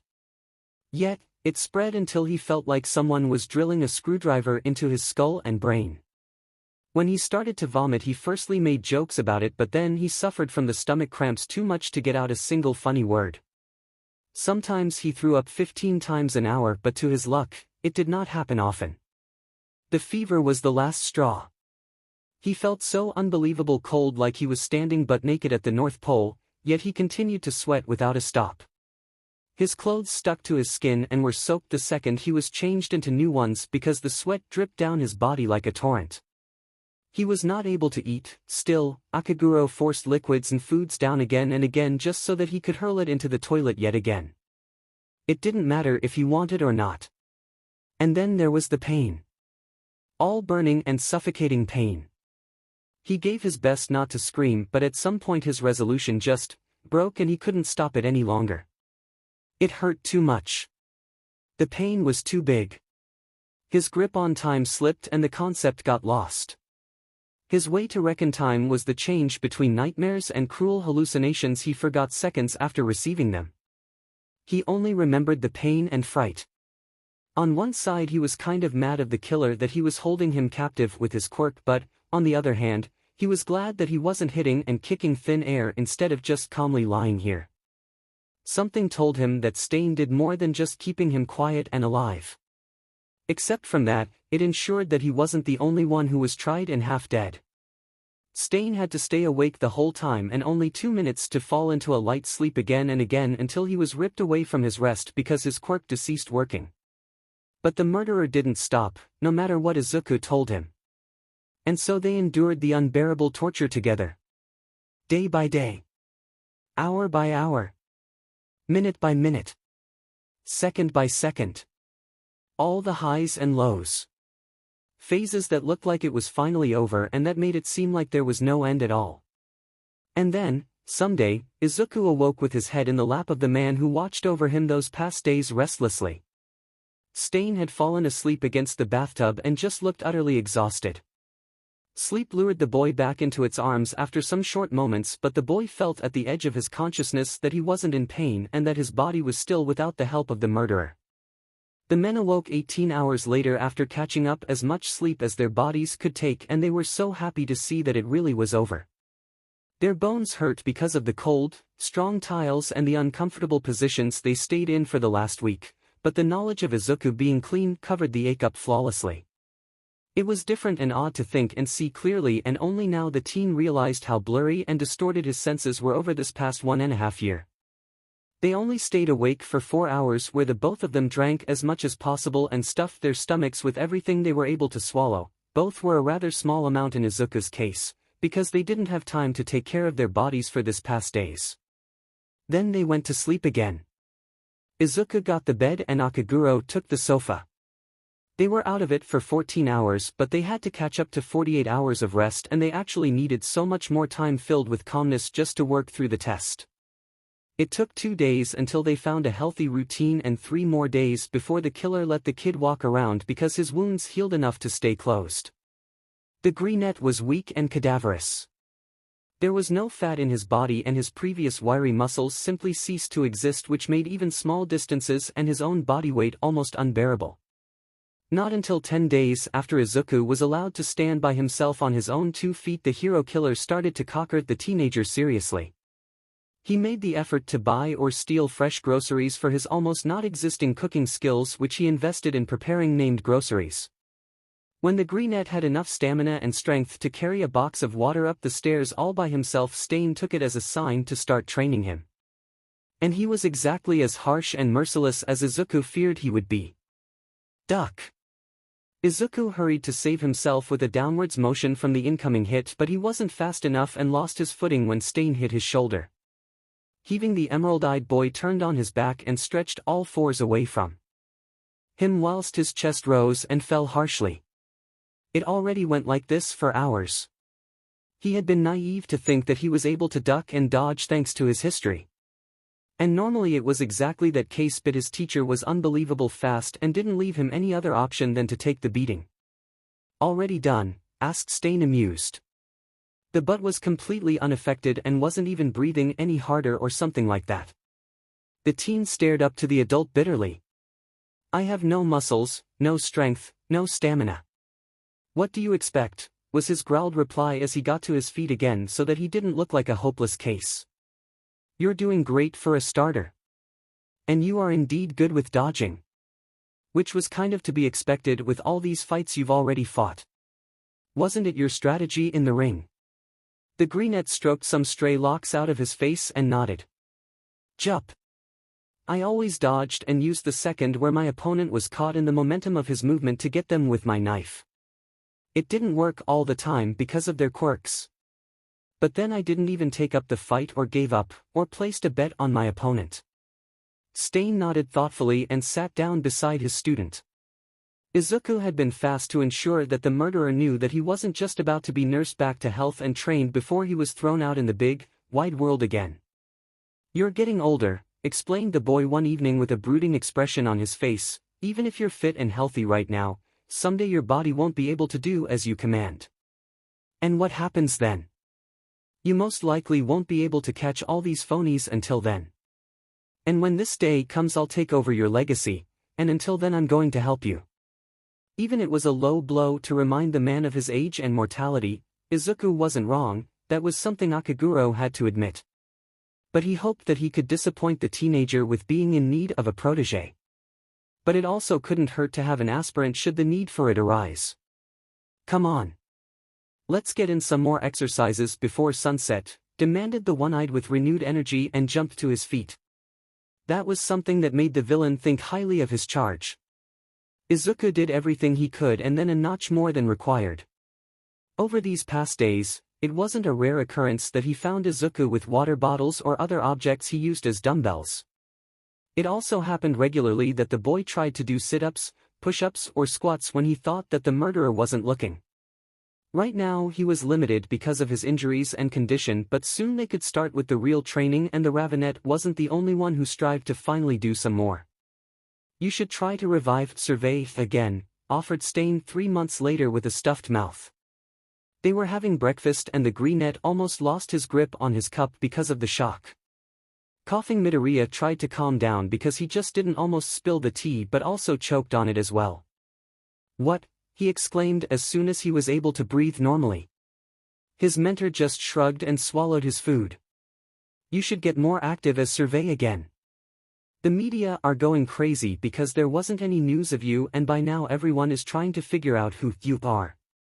All the villains that had been caught in the span of time 𝗧𝗏𝗧𝗏 vanished are being accused to be him. 𝐬𝐸 stared at his bowl filled with creamed rice and fried egg abashed. I don't like 𝗧𝗏𝗧𝗏. He wasn't my idea but just a name someone else figured out to sell my books with, mumbled the teen defensively, and his teacher understood how important this part of 𝐬𝐸's identity was.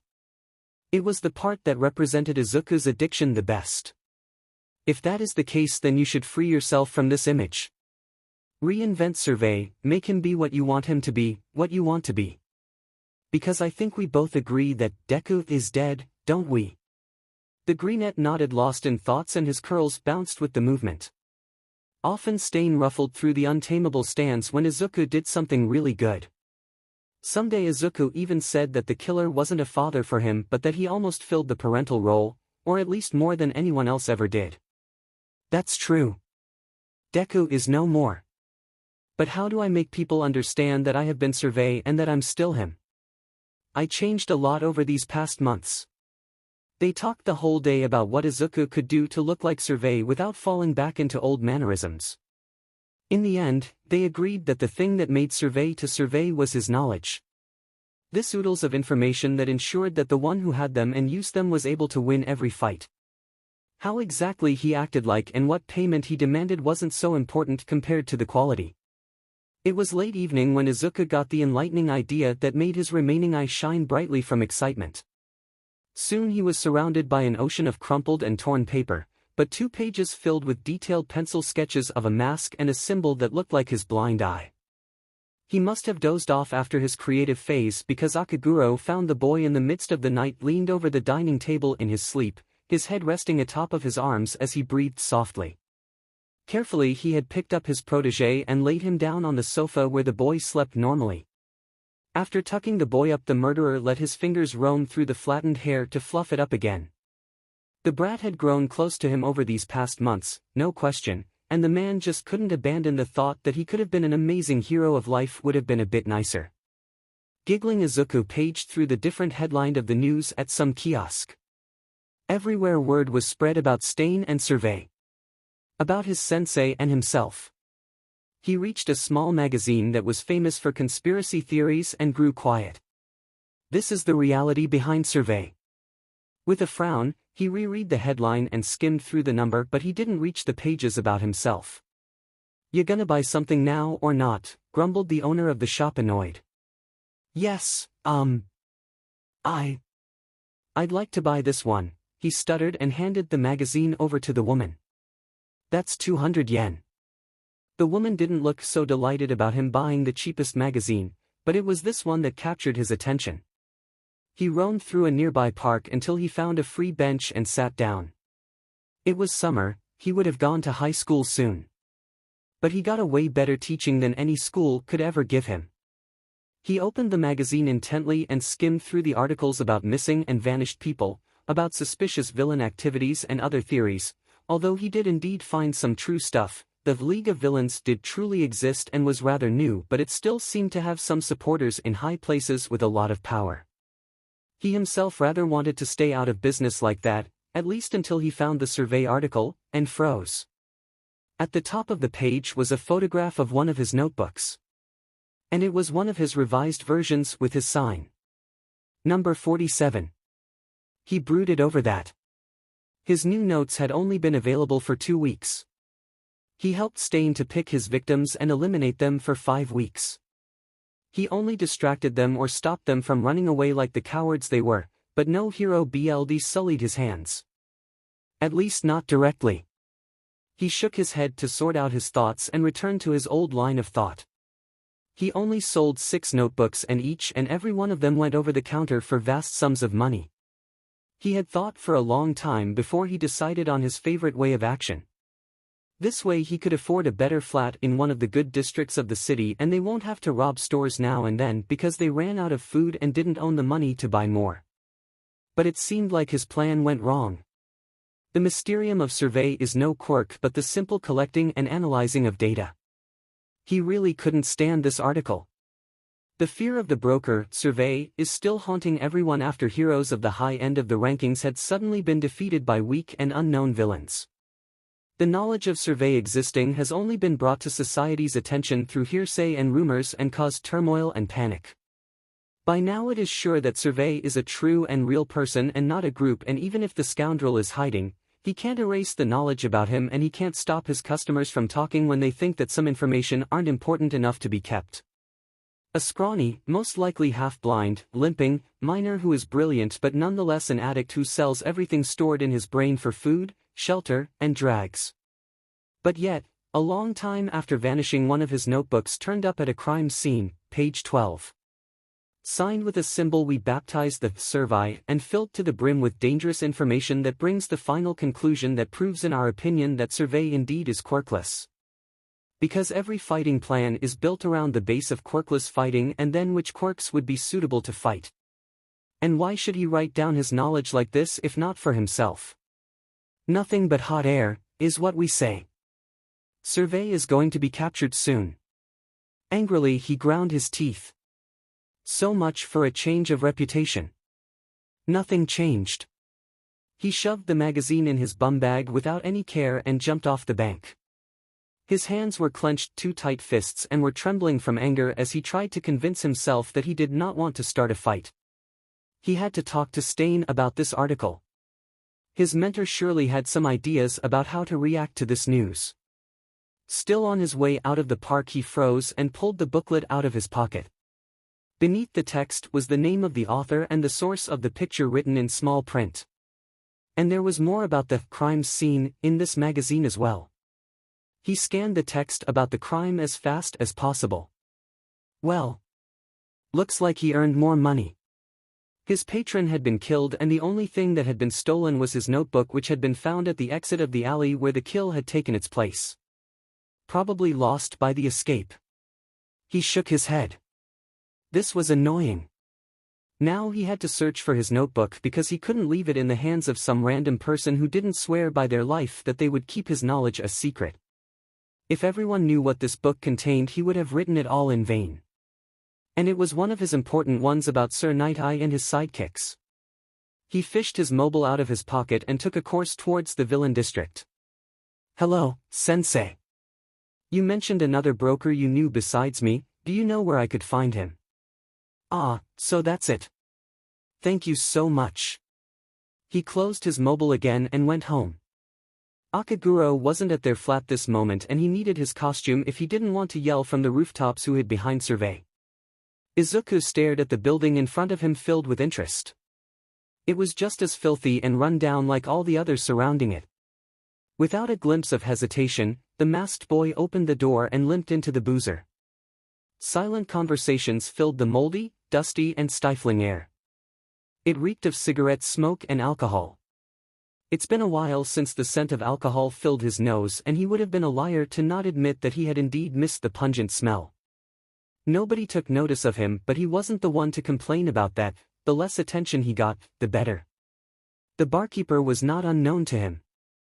It was Kurohige, also known as Black Mist, who was, if his information were to be trusted, one of the big players in the league. He had heard time and time again that the man was playing barkeep in his free time, but he hadn't thought that it was going to be such a lively establishment. Curious, the teen looked around. It looked like the most pubs did, only the TV and the sofa were unique.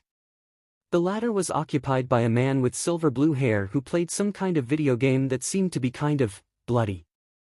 His whole body was covered in dead hands. Izuku's gaze lingered on the splayed pinky of the gamer, and this small gesture was all the confirmation that this was Shigaraki Tamura, the leader of the League of Villains, on this old piece of furniture. He would stay clear of this guy if given the chance. All the faces in the bar were at least familiar, each linked to a special quirk. In the best cases, he even knew their name. A lot of them were wearing disguises or costumes, so he wasn't standing out in his clothes. Silently he took a seat at the bar and leaned forward. "What can I get you?" asked the misty man who was flourishing in his job. "Water, please. It's only been 3 months since I'm clean." He felt how the older man was looking at him with new eyes, but he got his water without further question and sipped at it. "I haven't seen you before. It is rather uncommon that someone strays into here, and your clothes would make one think that you are indeed acquainted with the work of the patrons of this bar," stated the man. His voice was polite and it were only observations, he said.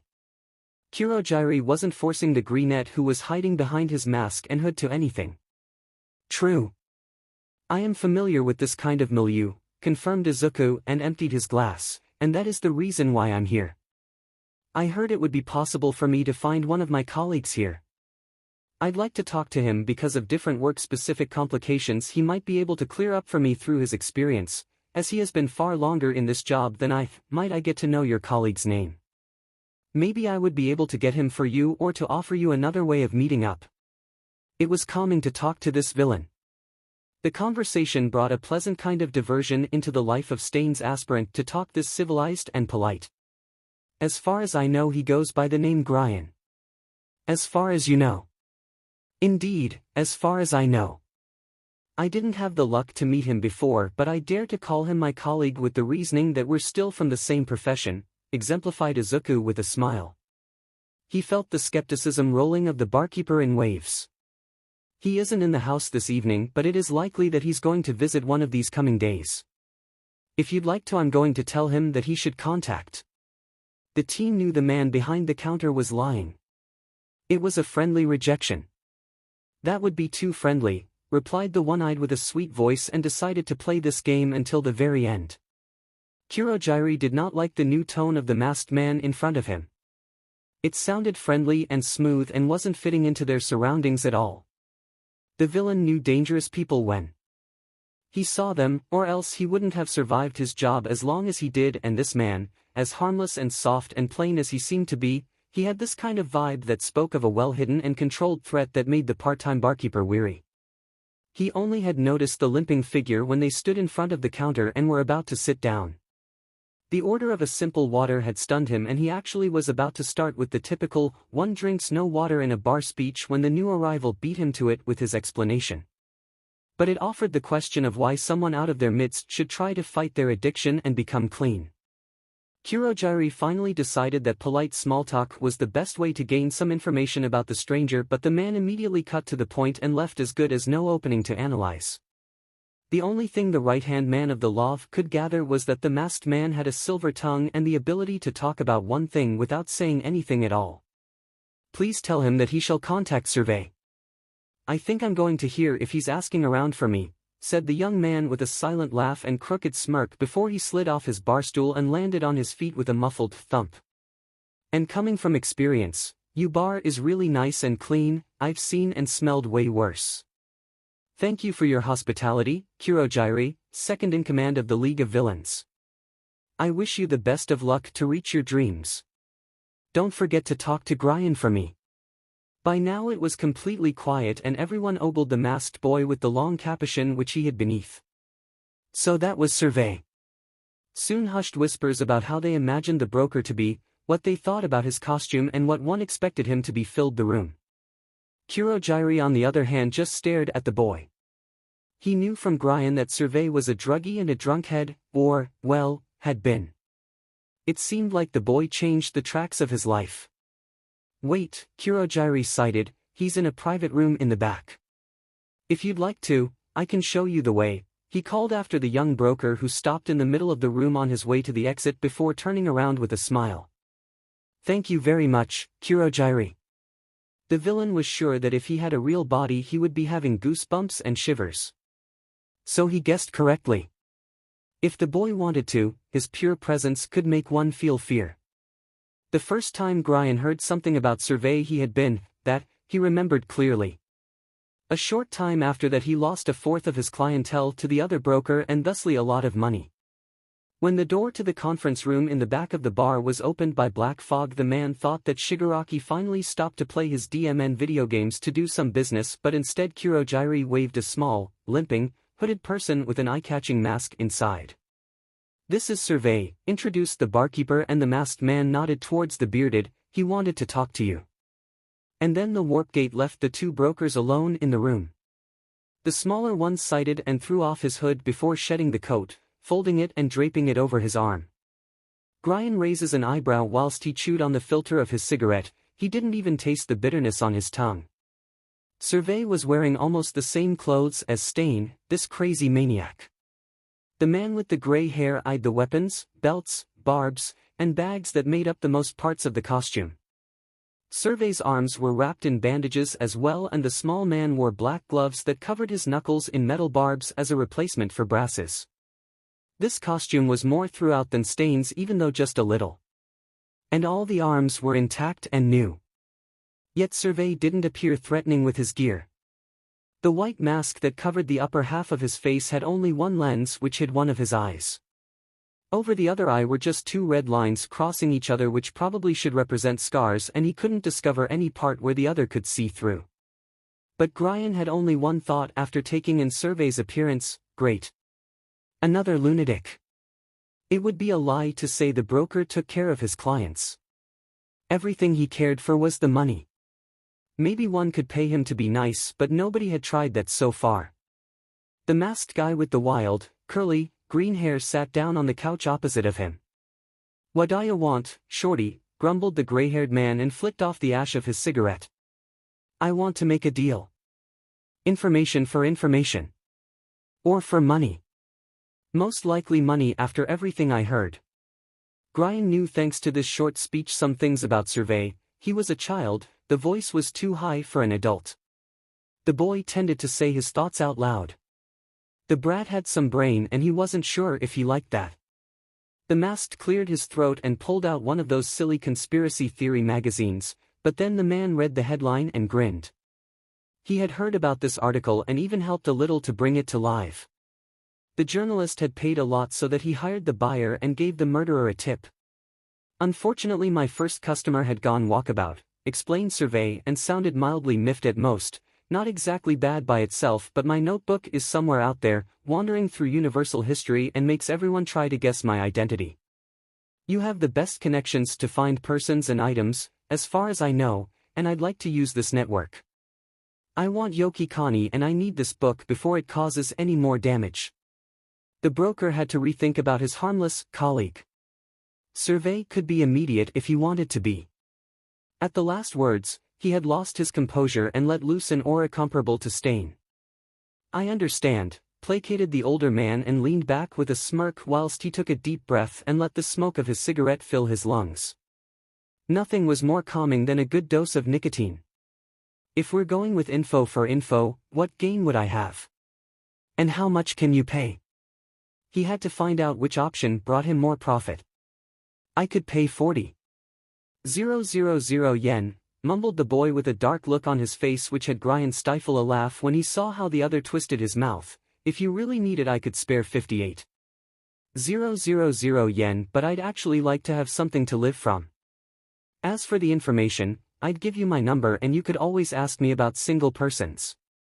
I would cost but I'd give you a discounter, explained the masked teen and shrugged, you'd just have to tell them that you've got this information from me. Ah. So that's the catch. 𝐍𝗍𝐬 was on the best way to make it big but to get up there he had to show that he was ready to play with the big boys and if someone like him, 𝐸𝐬, would use information of this brat it would mean exactly that. But the broker had to choose. The boy said it either or, not both. The man with the gray hair examined his opponent. 𝐍𝗍𝐬 would get up into the Olympus with or without his help, it would merely slow him down a bit and when the brat was one of the big players he actually could save a lot of money and that made it more than worth it. He pulled out his phone and skipped through his contact details where he filed every one of his clients. Yoko lives here in Muzutafu, XXX Street, number 79 and has her agency on the 8th floor. She isn't married or engaged and her parents live in Shibuya. She has 3 co-workers she meets every Saturday in a cafe near her house. Your little notebooklet has to be with her or the police. 𝐸𝐬 went through the whole text so fast that even Izuku Midoriya had his problems to follow. The boy repeated the address for himself and nodded. So, money or info? He asked and the seasoned broker grinned at the question. The one I'd hoped from the depths of his heart that it would be the second choice, Stain and him wouldn't be able to live with an empty wallet right now. Information, shorty. Those are our job. Izuku grinned and held out a gloved hand for the adult. The man took his hand and shook it lightly. It was a twisted alliance that was formed at this moment because both of them knew how dangerous Izuku Midoriya, alias 𝐍𝗍𝐬 was for 𝐸𝐬 and how much the broker wanted to get rid of Stain's protege for that. But both of them smiled over the facts like they weren't standing between them like a high marble wall. Izuku worked through everything he could get his hands on. Read every thriller about the topic, watched every episode of every crime series that could give him a hint, movies, police notes he got from a hacked server. He had everything double and triple checked and analyzed. Everywhere was a mistake. That was the point. He had to do it flawlessly. It had to be perfect. But that seemed simply impossible. Groaning, he buried his head in the mountain of paper stacks on his desk that was surrounded by 3 computers and 2 laptops. He was driven to despair. He had tried to find a method on how to let a person vanish from the face of the earth and even found a book with the title, How to Get Away with Murder, simply, How to Let Someone Disappear Forever. But as good as the methods and hints in the book were, he couldn't stir up this wasp nest that way or he would get stung very badly. Wasp Nest. DMNSHT, this publishing house was a hornet nest holding some especially aggressive specimens. If only one hair was to be placed in the wrong way and lying in the wrong place, these maniacs would notice it and would be starting an inquisition that could end with his capture.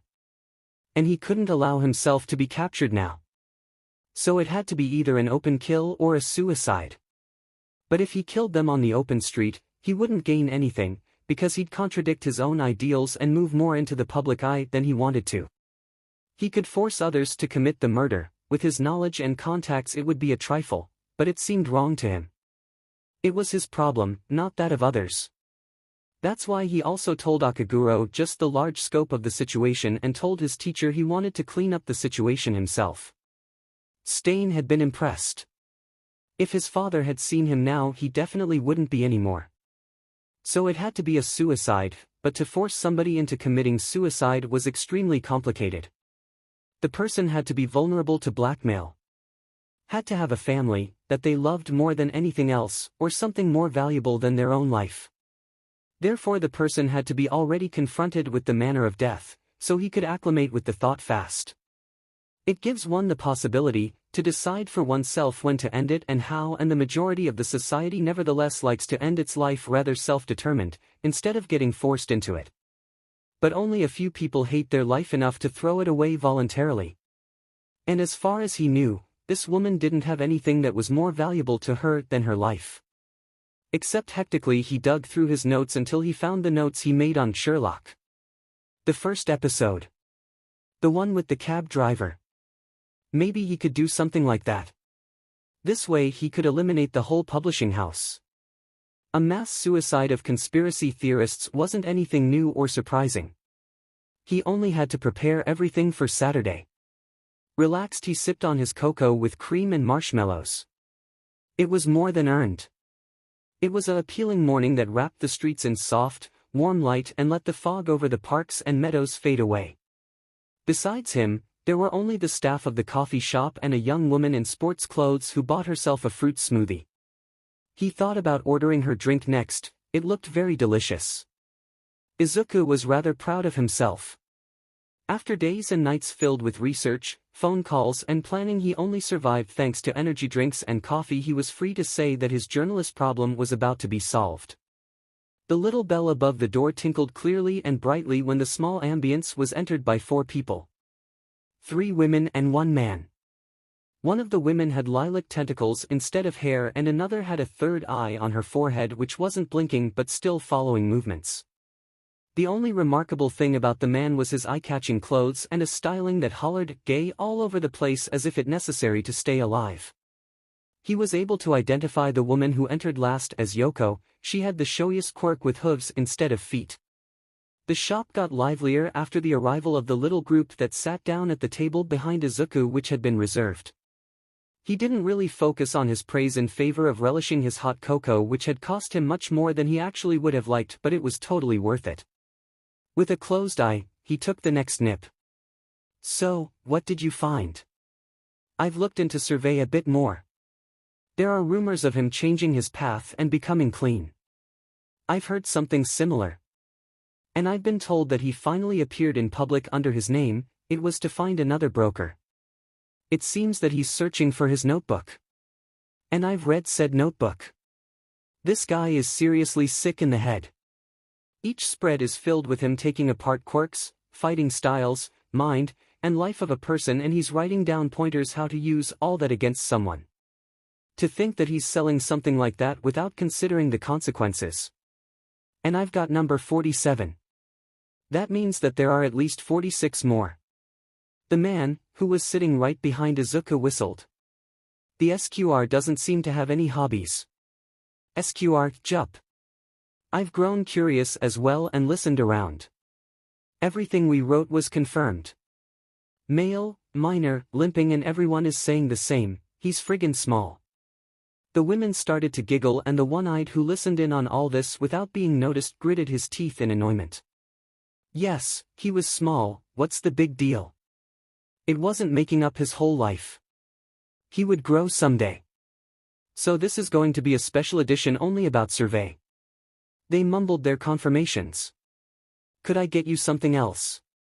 The teenager flinched at hearing the voice of the nice waitress. Yes. I'd like this red fruit smoothie. Damn it. He didn't even notice that he finished drinking because of listening so intently to the conversation. The woman smiled friendly and went to fetch his order, read something out loud of this notebook. He froze at hearing the whispers behind his back. But, okay. So and then Yoko read his notes about Sir Nightai and he couldn't stop himself from making a face when he heard the journalist's comments. They really didn't grant him his strong work. He got his second order and paid for it directly after receiving it just like he did with the first one. Every time he wanted to yell that they understood something wrong, he swallowed a bit of his drink instead and lightened his mood. This way. The smoothie was really delicious. Fresh and fruity with a lightly sour and a sweet note.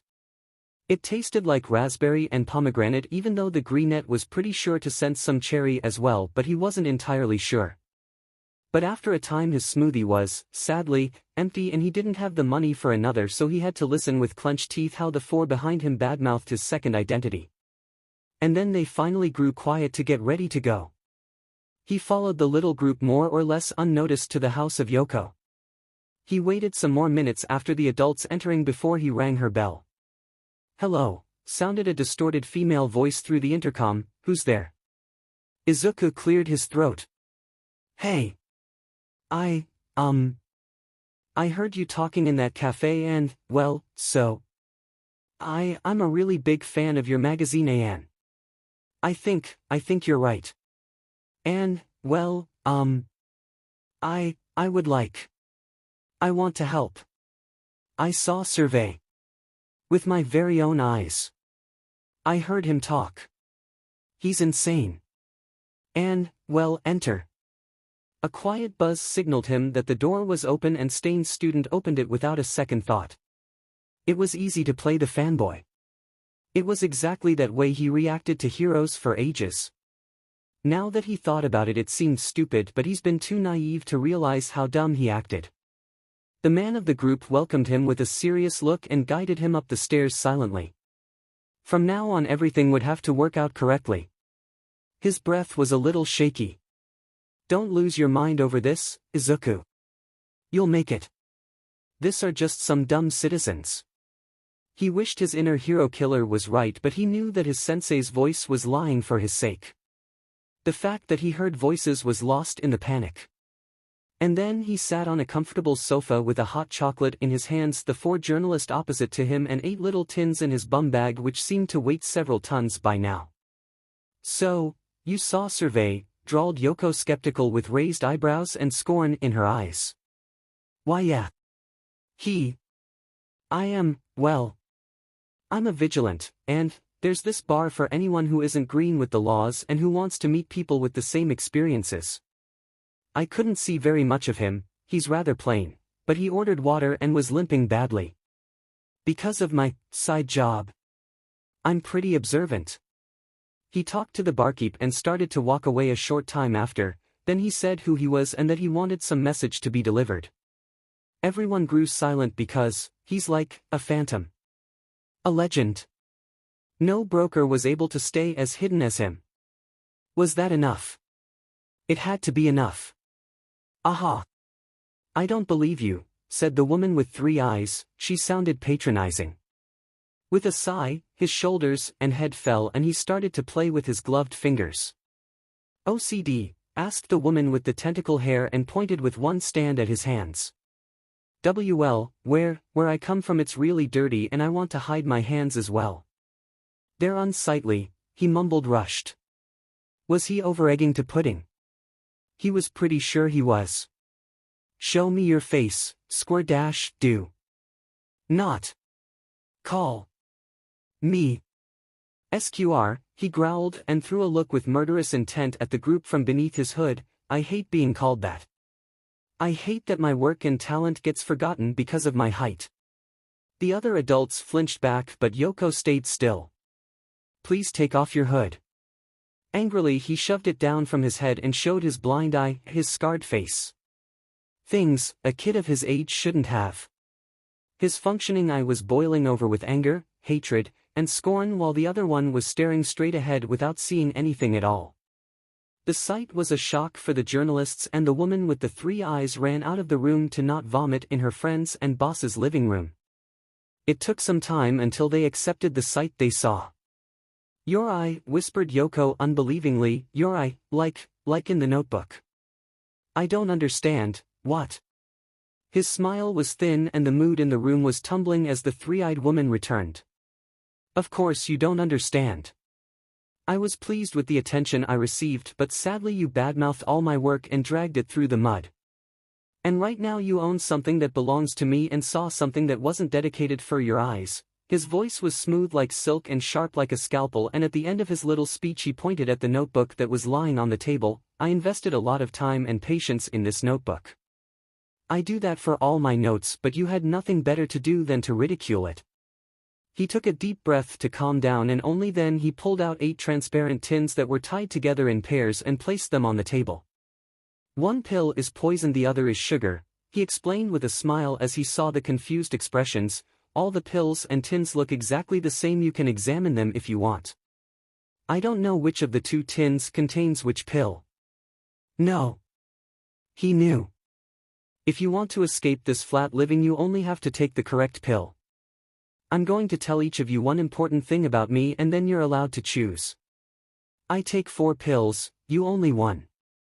Each poison is unique and lethal and kills in a matter of a minute without any antidote. If you don't want to play my game he drew his knife and buried its blade in the table with one slam, I'll kill you this way and you won't even take a secret to your grave." He leaned back in his seat and a sickeningly sweet smile adorned his scarred face in the cruelest way. The 4 looked at each other and nodded hesitantly. We're going to do it." "Perfect." Slowly he stood up and walked towards the first woman, in whose ear he whispered, "I'm quirkless and I was bullied and abused for it since being 4. The second woman heard the following: "I didn't kill a single person directly, no poison, no firearms, no knives, you'd be the first." The man: "My BRTH name is 𝐬𝐍𝐭 𝐖𝐻. I am 14 and I almost died 38 times, most of them through my own hand. And Yoko, I stopped taking drugs after the hero killer stain choosing me as his successor." With a false smile that didn't even try to reach his eyes, he sat down in front of the group. "You've all heard reasons why I want to die." He started to move the tins on the table. Some of them he pulled closer to himself and others he nudged towards his victims. It was simple psychology and analyzing, and why I want to live. The last tin found its place and he looked into Yoko's dark eyes before ending with "and now, decide." He didn't worry and was completely relaxed instead while one after the other grabbed the deadly pill. Humans aren't complicated to manipulate, quirk or no quirk, and with his intellect, Izuku had the upper hand in mind games like this one.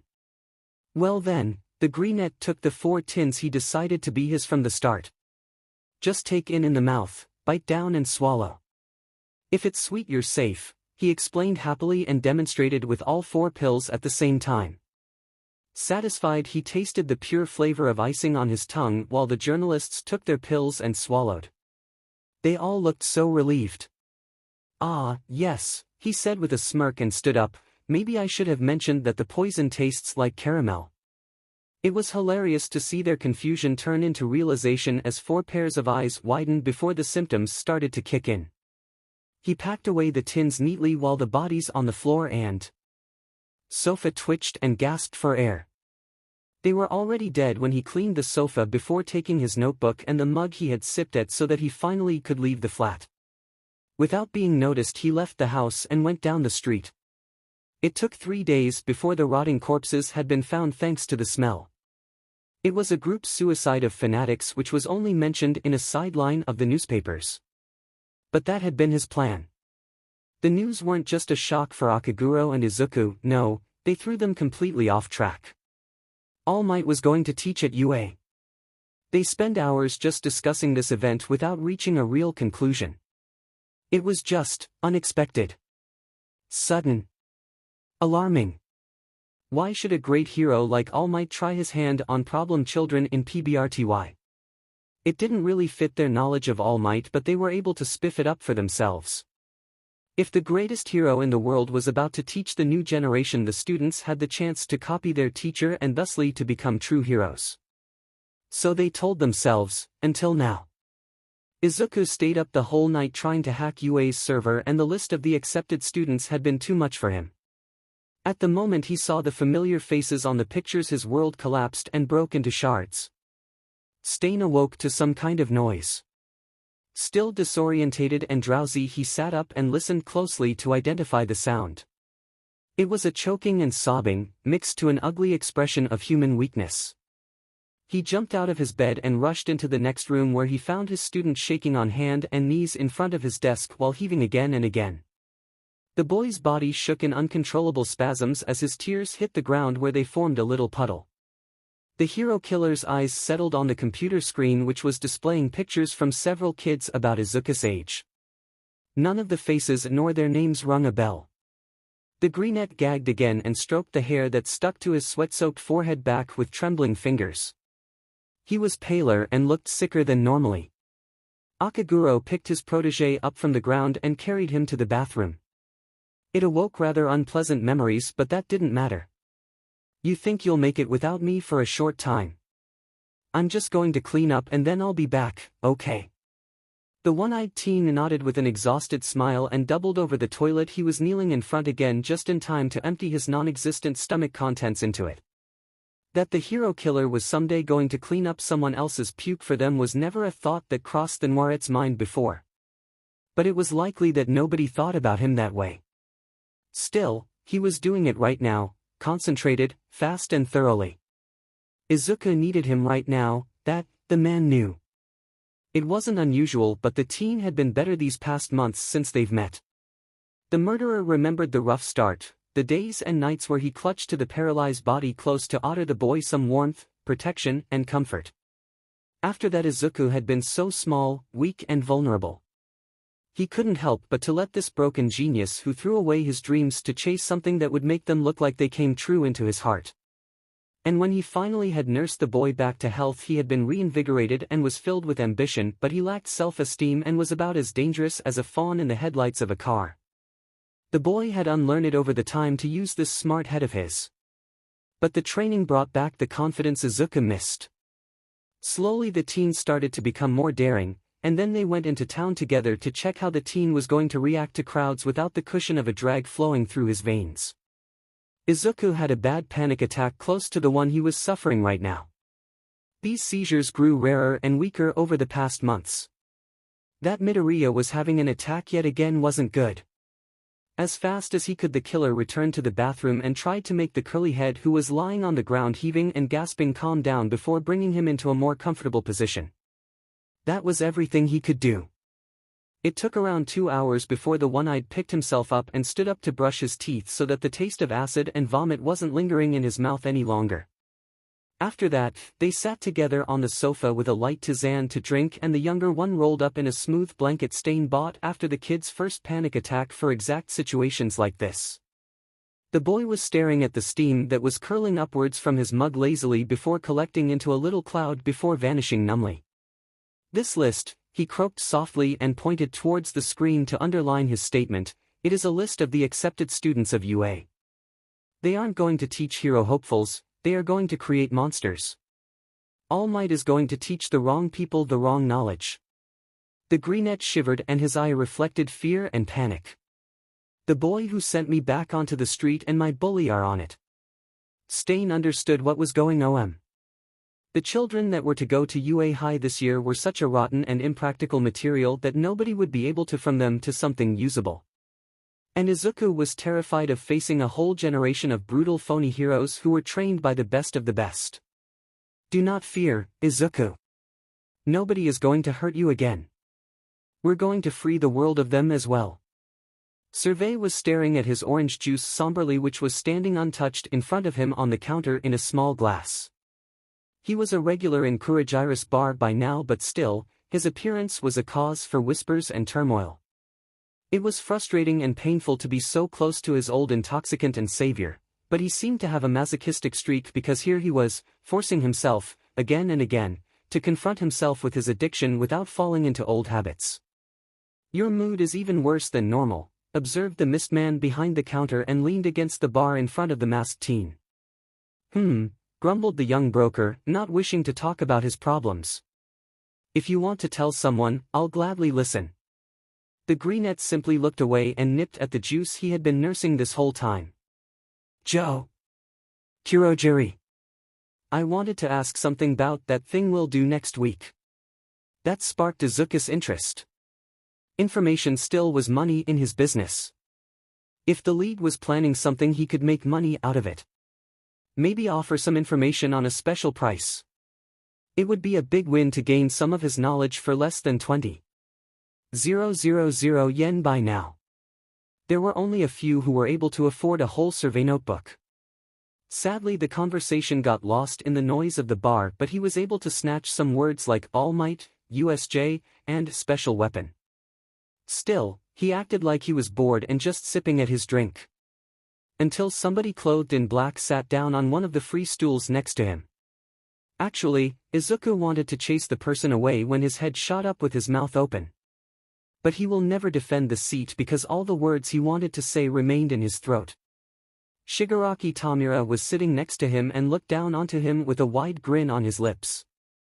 The hairs on his arms rose and the one-eyed teen quickly averted his gaze to the counter again. The man beside him was just as dangerous as he really had to talk to Stain about in which kind of relationship they were, if not even more dangerous. You're survey, aren't you, you little rat? He silently nodded. The pattern of the wood was really interesting, figured the teen out. And you're the freak who knows everything about everyone's quirk. After a short moment of hesitation, he nodded again. He really did not want to be on the bad side of people with high positions in the league. What do you know about UA? Hissed the young man next to him. For a long time, Izuku just observed the counter. Did he really want to look away from this appealing wood pattern? He would have to, as saddening as it was. A rasping sound from the direction of his seatmate made him cast a quick side look. Shigaraki was clawing away at his neck. The skin was chafed, reddened, irritated and scabrous. Some parts were suppurating while others were overgrown with scab. I know everything about the teachers, murmured Izuku to distract Shigaraki. He knew this kind of behavior from himself. And I have some rough information about the hero course students, names, family, former school, class A or B, how many points, quirk. But their limits, weaknesses, talents, techniques, potential, and disabilities. I have no idea. Except for 2. I know everything about 2 students. With beating heart he waited for a reaction. Shigaraki didn't sound amused. Beads of sweat collected on his forehead and the greenette was rarely so thankful for his mask as right now where it was covering his fear. Oh, of course I could collect more data. With the needed funds I could get onto the school grounds and observe the students. Survey the training, hack the server and work through the recordings. I just need some kind of distraction to get inside. It won't cost. Only 500,000 yen for the notes of all students of Class A and B. The man with the silver-blue hair suddenly grinned. Looks like you're not only an annoying brat.